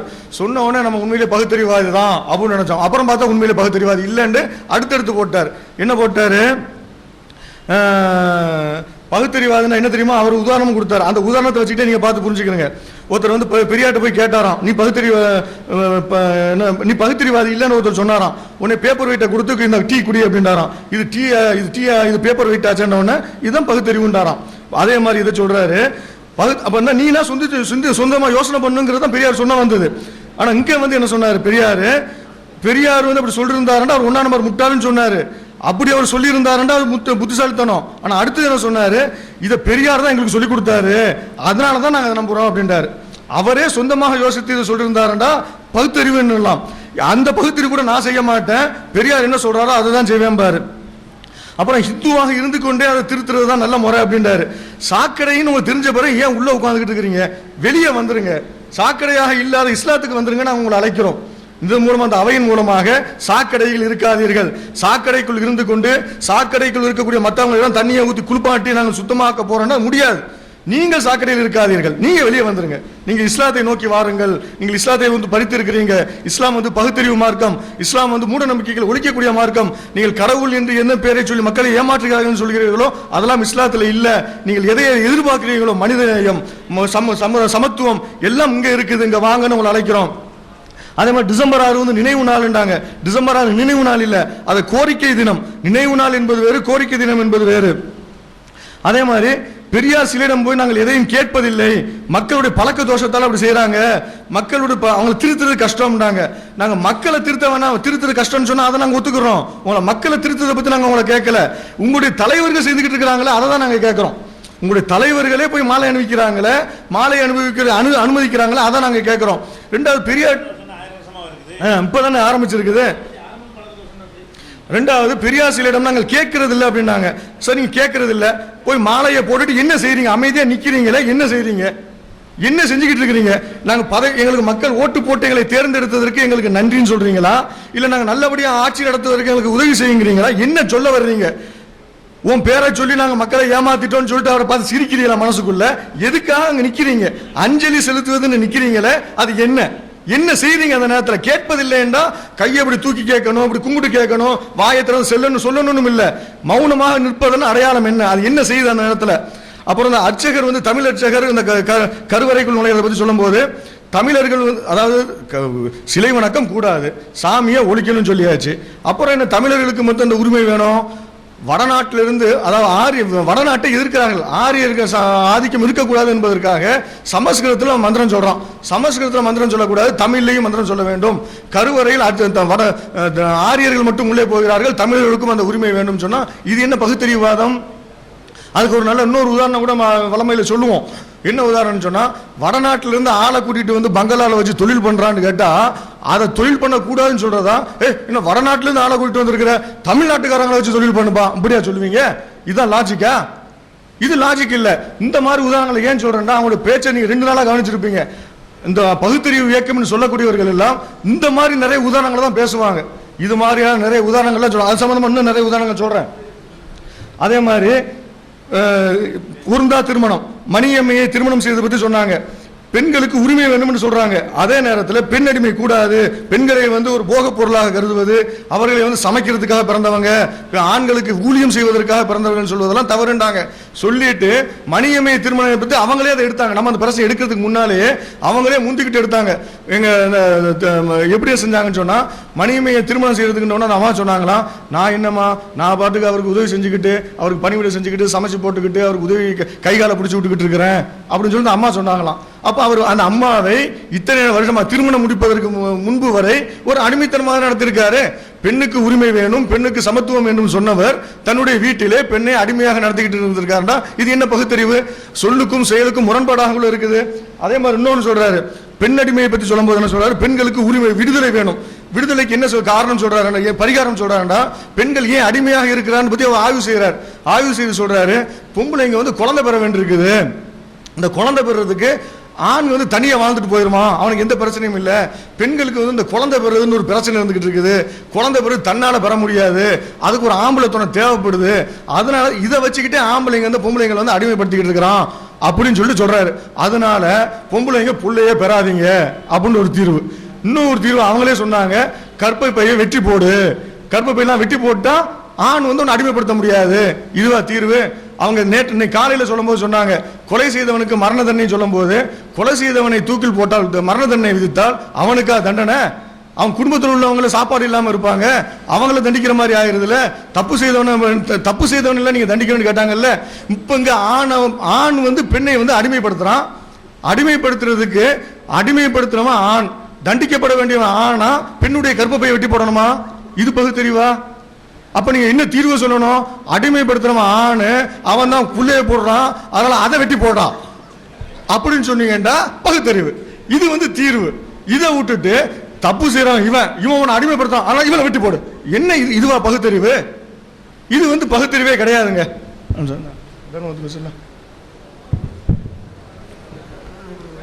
சோதர்களே, அதை போன்று இன்னும் சில முக்கியமான குறிப்பிடத்தக்க விஷயங்கள் எல்லாம் நிறைய இருக்கின்றன. நேரம் தான் பற்றாமல் இருக்கின்றது. அதே மாதிரி பெண்கள் சொல்லிடுவேன். அதே மாதிரி ஒரு பெண் குழந்தை பிறக்குமையானால் அதை பற்றி அவர் என்ன சொல்றாருன்னா, பெண்ணன் இருக்கிறதுனால தானே பெண்ணடிமைத்தனம் வளருது. உங்களுக்கு ஒரு பெண் குழந்தை பிறக்குமையானால் அதை நீங்கள் பெண் என்று சொல்லக்கூடாது, ஆண் என்று தான் சொல்ல வேண்டும். எவ்வளவு பயங்கரமான பகுத்தறிவாதம் பார்த்தீங்களா? அந்த பெண் குழந்தையை நீ ஆண் தான், அந்த பெண் குழந்தைக்கு உங்கள் ஆணுடைய உடையை தான் அணிவிக்க வேண்டும், ஆணை போன்றுதான் நீங்கள் வளர்க்க வேண்டும், ஆணுடைய பெயர் தான் வைக்க வேண்டும் அப்படின்னு சொல்றாரு. இந்த மாதிரி தான் அவர் பகுத்தறிவு சிந்தனையில் உள்ள அனைவரும் ஆணுடைய பெயரை வைத்து ஆணுடைய ட்ரெஸ்ஸை போட்டு தான் வளர்க்கிறாங்களா என்று அந்த பகுத்தறிவாதிகளிடம் நாம் கேட்க விரும்புகின்றோம். அப்ப என்ன செய்வாங்க, பெண்ணை ஆணாக வளர்த்து இன்னொரு ஒரு பெண்ணை கல்யாணம் பண்ணி கொடுப்பீங்களா என்ற ஒரு கேள்வியையும் கேட்கின்றோம். அதோடு மட்டுமல்லாமல் அந்த மனித நேயத்தை ஒழிக்கக்கூடிய வகையில் அவர் அந்த செயல்களில் ஈடுபட சில சித்தாந்தங்களை சொன்னார்னு சொல்லி ஆரம்பத்தில் பிஜே அவர்கள் சுட்டிக்காட்டினார்கள். அது என்னன்னா, விடுதலை என்ற பத்திரிகையில் குடியரசு இதழில் 1945 25 4 அவர் மிகப்பெரிய ஒரு கட்டுரை எழுதுகின்றார். எப்படி? அதாவது தர்மம் என்பது ஏழைகளுக்கு பிச்சையிடுதல் முதல் மற்றவர்களுக்கு பல உதவிகள் செய்வது என்பது வரை அநேக விஷயங்கள் தர்மத்தின் கீழ் சொல்லப்பட்டிருக்கின்றன. இந்த மாதிரி தர்மத்தை பற்றி எல்லா மதங்களுமே முறையிடுகின்றன. இப்படி மதங்கள் ஏழைகளுக்கு தர்மத்தை கொடுக்க சொல்வது என்பது அந்த பணக்காரர்களுடைய திமிரை உருவாக்குறதாக இருக்கின்றது. பணக்காரன்ற ஒரு கெத்து வந்துருமா, இந்த ஏழைக்கு தர்மம் கொடுக்கிறதுன்றது. இப்படி நீங்கள் கொடுப்பதனால் என்ன ஆகும்னா, பணக்காரர் என்ற கெத்து வந்துவிடும். அதனால என்ன செய்யணுமாம், எது எப்படி இருந்த போதிலும் உலகத்தில் மனித சமூகம் தொல்லை இல்லாமல் வாழ வேண்டுமானால் பிச்சை கொடுப்பதும் பிச்சை எடுப்பதும் சட்டவிரோதமான காரியமாக கருதப்பட வேண்டும். எப்படிப்பட்ட பகுத்தறிவாதம் பார்த்தீங்களா? யாருக்காவது ஒருவர் தர்மம் செய்தால், இப்ப நம்ம சகோதரர் கூட எதிரணியில் உள்ள சகோதரர் கூட சொன்னாரு, இந்த மாதிரி என்னுடைய பிறந்த நாளில் நான் என்ன செய்கிறேன், சில அன்னதானங்கள் செய்கின்றேன், பிறருக்கு தான தர்மங்கள்லாம் செய்கின்றேன் என்று சொன்னார். பெரியாருடைய பார்வையில் அவர் ஒரு சட்ட விரோதி. அவரை பிடித்து சட்டம் வந்து தண்டிக்க வேண்டும். யார் தர்மம் செய்கின்றாரோ அவர் தண்டிக்க வேண்டிய ஒரு குற்றத்தை செய்கின்றார் என்று பெரியார் சொல்கின்றார் என்றால் இது எவ்வளவு பெரிய பகுத்தறிவுக்கு எதிரான ஒரு வாதம் என்பதை இந்த இடத்தில் நாம் பதிவு செய்கின்றோம். இதுதான் மனிதாபிமானமா? அதே மாதிரி இன்னொரு இடத்துல சொல்கின்றார், ஆகவே தர்மம் செய்வது அக்கிரமம் என்றும் ஜன சமூகத்துக்கு தொல்லை என்றும் பணக்காரனின் அயோக்கியத்தனங்களை மறைக்க ஒரு சூழ்ச்சி என்றும் நான் சொல்லுகின்றேன். தர்மம் செய்வது என்பது அக்கிரமம், ஜன சமூகத்துக்கு தொல்லை தரும், இது ஒரு அயோக்கியத்தனம் அப்படின்னா இதை விட இதுதான் மனிதாபிமானவாதி பேசக்கூடிய பேச்சா? இது மனிதாபிமானத்துக்கு எதிரானதா? இதை பகுத்தறிவுவாதிகள் பதில் சொல்ல கடமைப்பட்டு இருக்கின்றார்கள்.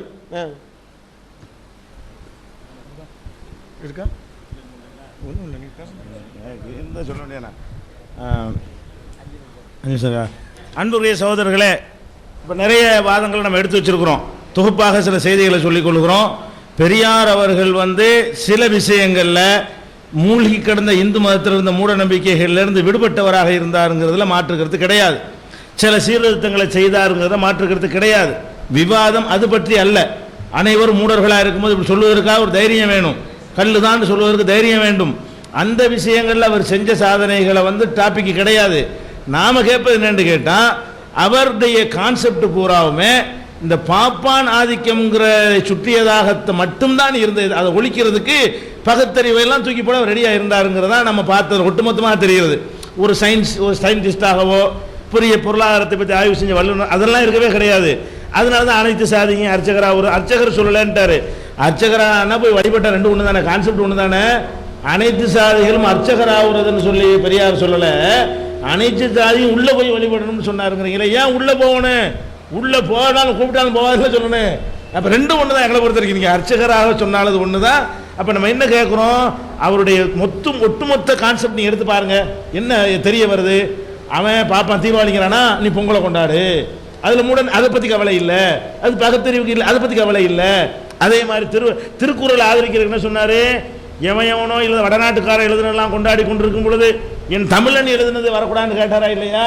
அது நோக்கமெல்லாம் என்ன, திருக்குறளை பாப்பான் எழுதுன அதுதான் அவரோட கான்செப்ட். அதில் உள்ள கருத்தோ அதில் உள்ள தப்போ அதெல்லாம் கான்செப்ட் கிடையாது. அப்போ அப்போ அவருடைய ஒவ்வொரு விஷயத்தை எடுத்து பார்த்தாலும் என்ன செய்கிறாரு, அவருடைய சிந்தனை எல்லாமே அவர்களுடைய ஆதிக்கத்தை ஒழிக்கணுங்கிற ஒரு உணர்வை வைத்துக் கொண்டார். அதுக்கு ஏற்றவாறு முடிவு எடுக்கணும்னு நினைத்தார். அதுதான் அது பகுத்தறிவு இல்லைனா. ஆதிக்கத்தை ஒழிக்கிறதுங்கிறது வேற, அதை விட அதை பகுத்தறிவோடு செய்கிறது என்பது வேற. அதில் அவர் காம்ப்ரமைஸ் பண்ணலை. அதில் கூட பண்ணார் என்று வரலாறுகள்லாம் இருக்கிறது. ஏன்னா ராஜாஜியோடையும் காம்ப்ரமைஸ் பண்ணார், எல்லாரோடையும் பண்ணிக்கிட்டாருங்கிற மாதிரி அது ஒரு சைஸான வரலாறும் இருக்கிறது. அதே மாதிரி இந்த கல்லறு அந்த சில சமுதாயங்கள்லாம் ஸ்டேஷனில் கையெழுத்து போட்டாங்கங்கிறாங்களே, அதெல்லாம் தப்பான தகவலை பதிவு பண்ணுறாங்க. அதுக்கும் பெரியாருக்கு சம்மந்தமே கிடையாது. அது பாப்பான் செஞ்சதும் கிடையாது, வெள்ளைக்காரன் செஞ்சான். வெள்ளைக்காரன் சில பேர் குற்றப்பரம்பரைனா குற்றம் செஞ்சுக்கிட்டு இருந்தாங்க. ஏன்னா அந்த தொழிலை பண்ணிக்கிட்டு இருந்ததுனால சில ஜாதிகளை குற்றப்பரம்பரைன்னு அறிவித்து வைத்திருந்தான். அவர்கள் அந்த வெள்ளைக்காரனை அவர் ஆதரிச்சார், சுதந்திரம் வேணான்னு சொன்னார். அப்போ வெள்ளைக்காரன் அடக்கி ஆளும்போது வெள்ளைக்காரனை எதிர்த்து கொந்தளிச்சுலாம் அவர் பேசுனது கிடையாது. அதுவும் தப்பா சொல்கிறாங்க. அந்த காலத்தில் குற்றப்பரம்பரையாக இருந்தது இப்போ பாப்பாங்க ஐயரை திணிச்ச ஒரு சித்தாந்தம் கிடையாது. வெள்ளைக்காரன் அரசாங்கம் தான் என்ன செஞ்சு இந்த மாதிரி 50 பேர் கையெழுத்து போட சொல்லுன்னு சொன்னிச்சு. அப்போ வெள்ளைக்காரனுக்கு இந்த மாதிரி நோக்கம் கற்பிக்க இயலுமா? வெள்ளைக்காரன் செஞ்சது மாறினது காரணம் என்னென்னா, சுதந்திரம் அடைஞ்சது. அவன் யோசிச்சு பார்க்க ஆரம்பித்தான், சட்டங்களுடைய விளங்கிக்கிட்டான், அவனும் தெரிஞ்சுக்கிட்டான்.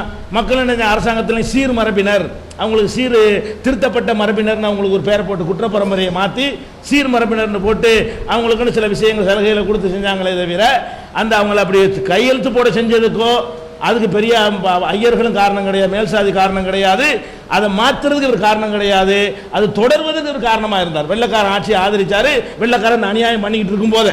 அப்போ அதுதான் அந்த மாதிரிலாம் சில விஷயங்கள் அவர் தப்பு பண்ணியிருக்கிறார். இப்போ எது செஞ்சாலும் நாட்டில் நடந்த அம்புட்டு பெரியார் செஞ்சார் என்பதும் பகுத்தறிவு கிடையாது. அவர் அறிவுக்கு பொருந்தாமல் சொன்னாலும் ஆதரிப்போங்கிறதும் பகுத்தறிவு கிடையாது. அவர் செஞ்ச சில நல்ல காரியங்களுக்காக அவர் செஞ்ச கெட்ட காரியங்களையும் ஆதரிக்கிறது பகுத்தறிவு கிடையாது. அவர் சில விஷயங்களை சிந்தித்து கரெக்டாக சொன்னதுக்காக வேண்டி சிந்திக்காமல் சொன்னதையும் தூக்கி பிடிக்கிறது பகுத்தறிவு கிடையாது. பகுத்தறிவு என்பதை கரெக்டான ஒரு கிரவுண்டில் நீங்கள் பாருங்கள், எது அறிவுக்கு ஏற்றதாக இருக்கோ. அவர் செஞ்ச நல்ல விஷயங்களை சொன்னால் நாங்களும் பல இடங்களில் சொல்லி கொண்டு தான் இருக்கோம், சொல்லுவோம், இந்து மக்கள் மத்தியில் போய் சொல்லுவோம் சிந்திச்சார்னு சொல்லி. என்ன முழு அளவுக்கு அவருடைய தேட்டம் இருக்குல்ல, நீங்கள் நினைக்கிற அளவுக்கு இருக்கவில்லை. நீங்கள் இன்னும் கொஞ்சம் ஆய்வு பண்ணி பாருங்கள். இந்த இதை விலக்கி வச்சுட்டீங்க. ஏன்னா நீங்கள் உங்கள்கிட்ட இந்த உணர்வு தான் வெளிப்படுகிறது. அடிக்க வச்சான் 2000 வருஷமா எங்களை வந்து தப்ப ஒரு கெட்ட பொம்பளைக்கு பிறந்தவன் சொன்னா, இந்த மாதிரியான ஒரு கான்செப்டில் தான் உங்களுடைய சிந்தனை இருக்கிறது. அதுக்கு அவர் சிறந்தவராக இருந்தார். அந்த மாதிரியான ஒரு ஆதிக்கத்துக்கு எதிராக கடும் போக்கை மேற்கொண்டார் என்று சொல்லலாமே தவிர, ஒரு பகுத்தறிவாக இருந்து அறிவுபூர்வமாக அடுத்தவற்றை என்னென்ன கேட்டாரோ அதெல்லாம் தன்னிடத்தில் வராத அளவுக்கு அவருடைய கொள்கை, கோட்பாடு, அவருடைய செயல்பாடு அனைத்தை அமைத்து கொண்டாரா என்றால் இல்லவே இல்லை என்பதற்கு ஒரு பானை சோற்றுக்கு ஒரு சோறு பதமாக சொல்லி இருக்கிறோம். தர்மம் செய்யறது அதர்மம், அக்கிரமம், அநியாயம்னு சொல்லிட்டாரு. இவர்களை தர்மம் செய்யறதா சொல்றாங்க, பெருமையா சொல்றாங்க. நான் சம்பாரிச்சதுல நிறைய தர்மம் செய்ய வேண்டும். அப்ப இதெல்லாம் இதெல்லாம் பகுத்தறிவா? ரத்த தானம் கொடுக்கறது தப்புல, தானமே செய்யக்கூடாது. அப்ப இதெல்லாம் இந்த தான தர்மத்தை எல்லாம் கடுமையாக கண்டிச்சுலாம் இருக்கிறார். அதனால நம்ம என்ன சொல்ல வர்றோம் என்று கேட்டால், இந்த விவாதத்தினுடைய இறுதிக்கு நம்ம வந்து விட்டோம். எங்களுடைய கடைசி உரை என்று இப்பதான் சொல்றாங்க. கடைசி உரத்தில் புதுவாதம் வைக்கக்கூடாது, முடியும் போது கடைசி உரைன்னு சொல்றாங்க. இல்லாட்டி புதுவாதம் வச்சிருக்க மாட்டோம். இருந்தாலும் ஒப்பந்தத்தை நாங்கள் மீறின மாதிரி போய்கிட்டு இருக்கும்போது நடுவர்கள் 2 பேரும் சேர்ந்து நினைஞ்சிருக்கனதை குறிப்பாக அந்த சைடில் உள்ளவங்க கண்காணி என்ன கடைசி வாதத்தில் பண்ணுறீங்கன்னு சொல்லணும். கடைசி அமர்வுங்கிறது இப்போ தம்பி என்று சொல்லும் போது தான் இதான் கடைசிங்கிறாரு. இல்லைன்னா இன்னும் கொஞ்சம் நிறைய விஷயங்கள் எங்களுக்கு இருக்குது, முதல்ல வேகமாக அள்ளி போட்டிருப்போம். அதனால புதுவாதங்கள் வைக்க வேண்டிய நிலைமை ஏற்பட்டு போய்விட்டது. அது உங்களுடைய கவனக்குறைவினால் எங்களுக்கு ஏற்பட்டுருச்சு. அது மட்டும் தவறு நடந்து விட்டது. ஆனால் நாங்கள் கேட்ட கேள்விகள் எல்லாம் அழுத்தமான கேள்விகள். நீங்கள் தயவு செய்து கொஞ்சம் சிந்திக்கணும். நம்ம கரெக்டாக தான் போய்கிட்டு இருக்கிறோமா? சரி, நாங்கள் கேட்ட மாதிரி உங்களை மாற்றி கொண்டா அது நல்லதா?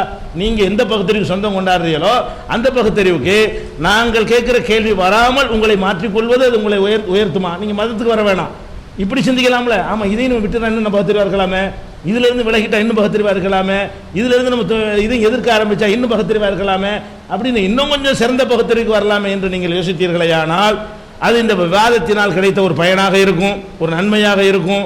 அது மாதிரி உங்களை நீங்கள் மாற்றிக்கொள்ள வேண்டும். இதில் கோவப்படுறதுக்கு நாங்கள் சொல்லலை, புண்படுத்துகிற நோக்கம் அல்ல. விவாதம்னா முன்ன பின்ன சொல்லத்தான் செய்வாங்க, அதெல்லாம் யோசித்து எழுதி வச்சு வாசிக்கிறது இல்லை என்பதை கூறி நிறைவு செய்கிறேன். வாய்ப்புக்கு நன்றியை தெரிவித்துக் கொள்கிறேன். நான் என்ன சொன்னேங்கிறதே புரிஞ்சுக்காம அவங்க பதில் சொன்னாங்க. பெரியார் அரசியல்வாதிகள் எப்படி எல்லாத்தையும் திருத்தி அவங்களுக்கு தகுந்த மாதிரி மாற்றிக்கிறாங்களோ அதே மாதிரி ஐயாவும் சிலதெல்லாம் திருத்துறாங்க. அது தெரியாமல் செய்கிறாங்கன்னு தான் நான் நினைக்கிறேன். பெரியார் அனைத்து சமூகத்தினரும் கருவறைக்குள் போக வேண்டும்னு சொன்னாரே தவிர போய் வணங்க வேண்டும்னு சொல்லலை. இப்போ என்ன சொல்லிட்டாங்கன்னு கேட்டிங்கன்னா, இந்த கலைஞர் அரசும் வீரமணியும் அனைத்து சாதியினரும் அர்ச்சகர்னு மாற்றிட்டாங்க. ஐயா ஏன் கருவறைக்குள்ளே போகணும்னு சொன்னார்னா, அங்கே போனால் தான் அது கருங்கல்னு அவன் தெரிஞ்சுக்குவான்.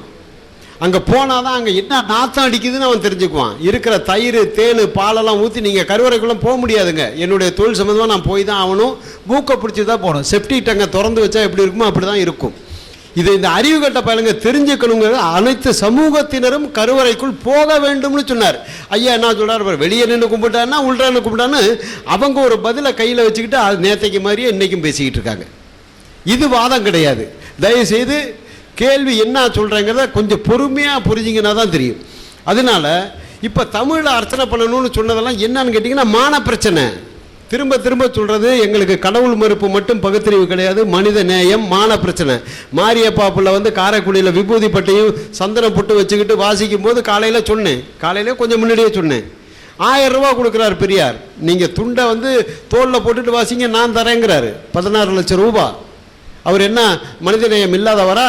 ஏன் அவர் மாரியாப்பில் விபூதி பட்டு அடிச்சிருக்காரு, அவரை எப்படி நம்ம 1000 ரூபா கொடுக்கலான்னு ஐயா சிந்தனை பண்ணாரா? அவனுடைய மானம் பறி போகுது. அவனுக்கு நல்ல திறமை இருக்கு. 1 மணி நேரத்துக்கு 1000 ரூபாய் 1918-20 வாசிக்கிறாரு நாதசுரம்.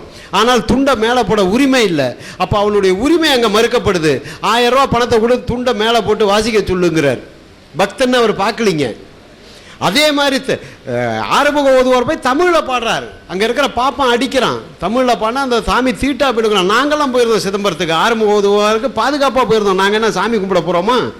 அந்த சிலை இங்கே இருக்கிற தமிழன் செஞ்சது, அந்த கோவில் இங்கே இருக்கிற தமிழன் கட்டினது, அதில் இருக்கிற காசு செலவு பண்ணது தமிழன். கரையாம்புத்துக்குள்ள கருணாக பூந்துக்கிட்டு நாங்கள் பாடினா தீட்டுன்னு சொல்லும்போது அது எங்களுடைய மான பிரச்சனை. ஆறுமுக ஓதுவார் எனக்கு அண்ணன். எங்கள் அண்ணனை உதைக்கும் போது எங்கள் அண்ணன் சாமி கும்பிட்றாருன்னு சொல்லி நான் ஓரமாக நிற்க முடியாது. இப்போ உங்கள் தம்பி ஒருத்தர் நாத்திகராக இருக்காரு, நீங்கள் வெறுத்து ஒதுக்குவீங்களா? உங்கள் தம்பி இஸ்லாத்தை ஏற்றுக்கல, இல்லை உங்கள் குடும்பத்தில் ஒருத்தர் இஸ்லாத்தை உங்கள் பையனே ஏற்றுக்கல, அதுக்காக பையன் இல்லைன்னு சொல்லிடுவீங்களா? வெறுத்து ஒதுக்கிடுவீங்களா? சொல்லுங்கள். அது உணர்வுங்க. அது ஆரம்ப ஓதுவார் வந்து சாமியை கும்பிடணும்னு எங்களோட எண்ணம் கிடையாது. அவருக்கு அங்கே தமிழில் பாட உரிமை இல்லைன்னு சொல்ல இவன் யார்? எங்கிருந்தோ போலன் கனவில் வந்தது. ஆரம்ப ஓதுவார் கும்பிடணுங்கிறது எங்களுடைய நோக்கம் கிடையாது. அங்கே அவருடைய மானம் பங்கப்படுத்தப்படுது. அப்போ ஒரு தமிழனுக்கு ஒரு ஆபத்து, ஒரு திராவிடனுக்கு ஒரு ஆபத்துங்கிறப்ப நாங்கள் போய் நின்று காப்பாற்றுறோம். எங்களுக்கும் கடவுளுக்கும் சம்மந்தம் இல்லை. நாங்கள் ஒன்றும் ஆரம்ப ஓதுவார் கூட போய் தொல்லை அரும்பிறவி சூடும் தலை நீக்கி அல்லல் அறுத்து ஆனந்தமாக்கியதை எல்லை மறுவா திருவாத ஒரு என்கோன் திருவாசகம் என்னன்னு நாங்கள் திருவாசகமாக தேவாரமாக பாட போகிற ஆள் கிடையாது. எங்களுடைய இனம் அவன் பூநூல் கிடையாது. அவன் அந்த சாமியை கும்பிட அவனுக்கு உரிமை இருக்கு. உங்க மதத்தில் இருக்கு, எங்க மதத்தில் இல்லை. நாங்கள் அதை வருத்துறோம். அதுக்கப்புறம் அந்த முட்டாள் வந்து அது கருங்கல்னு வந்தா வராரு, வராட்டி போறாரு, அது வேற சமாச்சாரம். அவனுக்கு அதான் சொன்னேன் எளிமையா. இப்போ உங்க குடும்பத்தில் ஒருத்தர் உங்களுக்கு மாறுபட்ட கருத்து தான் நீங்க அப்படியே ஒதுக்கி வச்சுடுவீங்களா? அப்போ திருத்தறதுக்கோ அணைக்கிறதுக்கோ ஒரு ஆபத்துங்கிறப்போ உதவுங்கிறவங்களுக்கு கொடுக்குறீங்களே, அதுதாங்க நாங்கள் ஆரம்ப உதவார் கொடுக்குறோம். இது எந்த வகையில் ஐயா தப்பாக போகும்? அதனால் தயவு செய்து குறை சொல்வது மட்டும் நோக்கமாக இருக்கக்கூடாது. நாங்கள் சொல்வதை அப்படியே ஏற்றுக்கொள்கள் சொல்வதும் ஒரு பகுத்தறிவு ஆகாது. நீங்கள் நல்லா சீர்தூக்கி பாருங்கள். நேற்று சொன்னேன், இன்னைக்கு காலையில் சொன்னேன், நேற்று காலையில் சொன்னேன். நீங்கள் எங்ககிட்ட வர்றதுனால எங்களுக்கு ஆதாயம் கிடையாது. நீங்கள் இப்போ இருக்கிறதுனால எங்களுக்கு எந்த வித நட்டமும் கிடையாது. இது பூரா அறிவுபூர்வமான விஷயம். எல்லாத்தையும் சிந்திச்சு தான் பகுத்தறிவு எடுத்திருக்கோமே தவிர பகுத்தறிவு என்பது கடவுள் மறுப்பு மட்டும் கிடையாது. மனிதநேயம், மனிதநேயம், மனிதநேயம். சாமியை கும்பிட்டாலும் கும்பிடு, சாதியை ஒழிங்கிறது தான் எங்களுடைய சிந்தனை முதல்ல. ஏன்னா தீண்டாமை கொடுமைங்கிறது அந்த இந்து மதத்தில் அதிகமாக இருக்குது. சாதியை ஒழிக்கிறதுக்கு தான் நாங்கள் ஊர் ஊராக போய் ரெட்டை கோலை எங்கெங்கே இருக்கோ அங்கே ஒரு கோலையை போட்டு உடச்சிக்கிட்டு இருக்கோங்க. மேல் ஜாதிக்காரனுக்கு கண்ணாடி டம்ளர், கீழ் ஜாதிக்காரனுக்கு எவர்சோல் டம்ளர். இந்த கோவை ஒட்டஞ்சத்திரம் போய் அந்த கண்ணாடி டம்ளரை போட்டு உடச்சிக்கிட்டு இருக்கோம் நாங்கள். ஏன் அங்கே என்ன கடவுளுக்காக போய் செய்கிறோம்? கிடையாது. அப்போ அந்த ஊரில் பிறந்தவன் நீங்கள் போய் டீ சாப்பிட்டாலும் 3 ரூபா, நான் போய் டீ சாப்பிட்டாலும் 3 ரூபா, அந்த தாழ்த்தப்பட்டவன் போய் சாப்பிட்டாலும் 3 ரூபா. அவனுக்கு மட்டும் கண்ணாடி டம்ளர். அதே நீங்கள் நான் வெளியூர்காரன் போனால் use and throw glass, plastic glass. ஏன்னா நம்ம என்ன சாதின்னு அவனுக்கு தெரியாதான். இந்த கொடுமையெல்லாம் இருந்துகிட்டு இருக்கு. இதை ஒழிக்கிறதுக்காக தான் நாங்கள் பாடுபடுறோம். அதுக்கு குறுக்க கடவுள் வந்து நிற்கும் போது கடவுளை ஒழிங்கிறோம். சாஸ்திரம் வந்து நிற்கும் போது தூக்கி நெருப்பில் போடுங்கிறோம். யார் யார் வரானோ அவன் தலையெல்லாம் வெட்டுங்கிறோம். ஏன்னு சொல்கிறோம்? மனித வாழ்க்கைக்கு இடையூறாக இருக்கான், மனித நேயத்துக்கு இடையூறாக இருக்கான். ஆகவே திரும்ப திரும்ப சொல்கிறேன், கடவுள் மறுப்பு மட்டும் பெரியாருடைய நோக்கம் கிடையாது. இந்த மக்கள் அறியாமையிலையும் மூடத்தனத்திலையும் இவ்வளவு கஷ்டப்பட்டு சம்பாதிச்சும் அந்த காசு கையில் இல்லாமல் இருக்கிறதுக்கு ஒரே ஒரு காரணம் கடவுள் தான். வருஷா வருஷம் மாதம் பண்டிகை திருவிழா, இவன் தொட்டா தீட்டா போயிடுன்னு வேற சொல்கிறான். ஒரு கடவுளை நான் தொட்டு தீட்டா போனால் நான் தான் சூப்பர்மேன். அந்த கடவுளை தொட்டோன்னே நான் எரிஞ்சு போயிடுவேன்னு சொன்னால் கடவுளுக்கு பவர் இருக்குன்னு அர்த்தம். நான் தொட்டால் அவன் தீட்டா போயிடுவானா, அப்போ நான் எனக்குள்ள பவர் அதிகம். இந்த முட்டாள்தனத்தை கூட புரிஞ்சிக்காத மக்கள் அங்கே இருக்காங்க. அவங்க நம் மக்கள், உங்கள் மக்களும் தான், எங்கள் மக்களும் தான், திராவிடர்கள். அவங்களுக்கு அறிவை கொண்டு வரணும், அவங்கள மனுஷனாக்கிறது தான் இவ்வளவு பாடுபடுறோம். இந்த இப்போ தோழர் வந்து கடைசியாக முடிவு நிறைவு. மதிப்புக்குரிய என்னுடைய மனதினிலே இருக்கக்கூடிய மிக உயர்ந்த தலைவர்களுள் நான் சிறப்பாக நினைத்து கொண்டிருக்கக்கூடிய மனிதர்களுள் என்னுடைய சகோதரர் பி ஜைனுலாதீன் அவர்களும் ஒருவர். அவரிடம் நான் ஏற்கனவே சொல்லிவிட்டேன். அவர் நேற்றே என்னிடம் கேட்டார், 1.5 நாளுக்கு பேசாமல் இருக்கிறீர்களே, ஏன் நீங்கள் மட்டும் ஓப்பன் பண்ண மாட்டீங்க உங்கள் வாயை அப்படின்னு சொல்லி நேற்று கேட்டாப்புல. நினைவு இருக்குன்னு நினைக்கிறேன். நீங்களும் அதான் எதிர்பார்த்துருப்பீங்க. ஏன்னா நான் வந்து என்னை பற்றி ஒரு சில வார்த்தைகளை நீங்கள் சொல்கிறதுக்கு கொஞ்சம் அனுமதி தரணும். நான் வந்து மயிலாடுதுறையில் சூர்யா ஸ்போக்கன் இங்கிலீஷ் இன்ஸ்டியூட்டோட பிரின்ஸ்பாலாக இருக்கேன். நான் எனக்கு மாணவர்கிட்ட பேசி தான் ஒரு 10 பேர் 15 பேர்கிட்ட பேசி தான் எனக்கு பழக்கம் இருக்க ஒழிஞ்சு எனக்கு பெரிய ஒரு அரங்கத்தில் பேசி பழக்கம் கிடையாது. இவரும் என்னுடைய மாணவர் தான். மிஸ்டர் வெற்றிவேந்தனும் என்னுடைய மாணவர் தான். அவரால் நான் இழுத்து வரப்பட்டேன். அதான் உண்மை. அவரால் நான் இழுத்து வரப்பட்டேன். அப்படி இருக்கும்போது எனக்கு முஸ்லீம் மதத்தை பற்றியோ அதை பற்றிய கருத்துக்களை பற்றியோ எனக்கு தெரிவிக்க இயலாது, தெரியவில்லை. நான் தெரிந்து 10 வருடத்திற்கு முன்னாலே எனக்கு நிறைய சகோதரர்கள் இருக்கார்கள். அவரிடம் நான் கேட்டு பார்த்தேன், தயவு செய்து எனக்கு ஒரு தமிழில் குர்ஆனுடைய மொழிபெயர்ப்பை தாருங்கள் என்று கெஞ்சி பார்த்தேன். அவர்கள் என்னிடம் என்ன கூறிய ஒரே ஒரு செய்தி என்னன்னா, அரபி மொழியில் தான் இருக்குது, தமிழில் இல்லை என்று என்கிட்ட கூறிவிட்டார்கள். எனக்கு அவர் கொடுக்கவில்லை.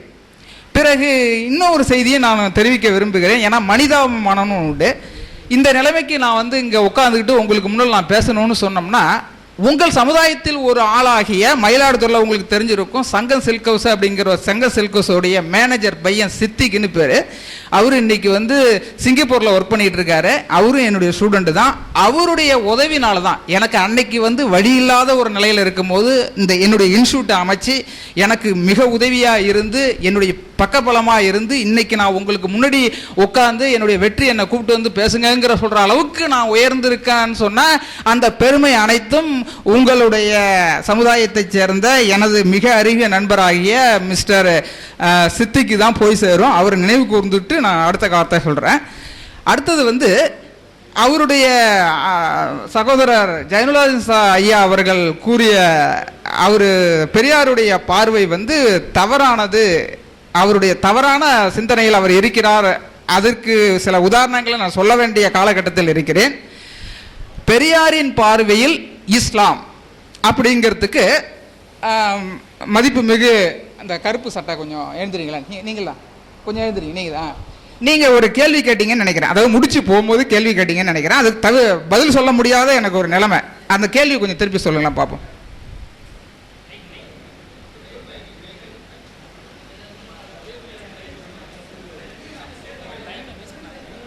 இல்லை ஐயா, எனக்கு வந்து கொஞ்சம் டைம் எடுத்துக்கிட்டாலும் பரவாயில்ல, கொஞ்சம் அனுமதி கொடுக்கணும்.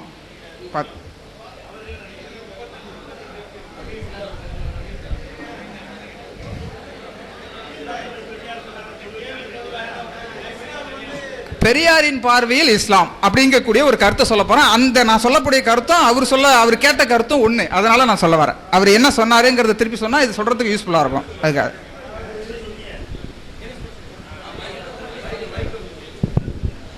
அஸ்ஸலாமு அலைக்கும். எங்க நிக்கட்டுமா? சும்மா சொல்லுங்க. அதாவது வந்து ரெண்டு விஷயத்தை நான் கேட்டேன். அதாவது வந்து எங்களுடைய இதுபடி பெரியார் வந்து சமூக சீர்திருத்தம் பண்ணணும்னு நினைச்சாரு, சாதியை ஒழிக்கணும்னு நினைச்சாரு. சாதிக்கு அடிப்படையா இருக்கக்கூடிய அர்ச்சகர்கள் அந்த மாதிரி உள்ளவங்க எல்லாம் பிராமணர்களாக இருக்கிறதுனால அதை எதிர்ப்பதற்காகத்தான் அவர் கடவுளை எதிர்த்தார் அப்படின்னு ஒரு கருத்தை வச்சோம். அது வந்து உங்களுடைய கருத்தை நாங்கள் கேட்டோம். ஒன்று. ரெண்டாவது வந்து என்ன கேட்டோம்னா, இருக்கக்கூடிய மதங்களிலேயே நீங்கள் எதை ஒழிக்க வேண்டும் என்று நினைக்கிறீர்களோ, இப்போ ஐயா பேசும்போது கூட சொன்னாங்க, ராஜன் ஐயா இல்லை, அவர் பேசும்போது கூட சொன்னாங்க, சாதி ஒழிப்பு தான் அதிகப்படியான ஒரு முக்கியத்துவத்தை கொடுத்து நீங்க பேசிக்கிட்டு இருக்கீங்க. உங்களுடைய வேலு கருத்து எல்லாம் இருந்தாலும் உள்ளுக்குள்ள தான் வச்சிருக்கீங்க. அப்படிப்பட்ட விதை வந்து நடைமுறைப்படுத்தி இருக்கின்ற இந்த இஸ்லாமிய மார்க்கத்தை மற்ற மதங்களை விட சிறந்த மதம் என்று நீங்கள் இங்கே ஒத்துக்கொள்ள வேண்டும் என்று நான் சொன்னேன். ஓகே, நான் அதற்கு பதில் சொல்றேன். தேங்க்யூ. உங்களுடைய கேள்விக்கு நன்றி. மதிப்புக்குரிய சகோதரர், அவருடைய நேம் தெரியாது எனக்கு, இருந்தாலும் அவருடைய கேட்டத்திற்கும் நான் சொல்ல போகக்கூடிய பதிலுக்கும் எல்லாம் ஒன்று தான். ஒரு கூட்டத்தில் வந்து பெரியார் பேசிக்கிட்டு இருந்தார். அவர் எல்லா மதத்துக்காரங்களும் திட்டக்கூடிய ஒரு ஆள், எங்களை மாரி தான், வருத்தப்படாதீங்க, திட்டக்கூடிய ஆள்.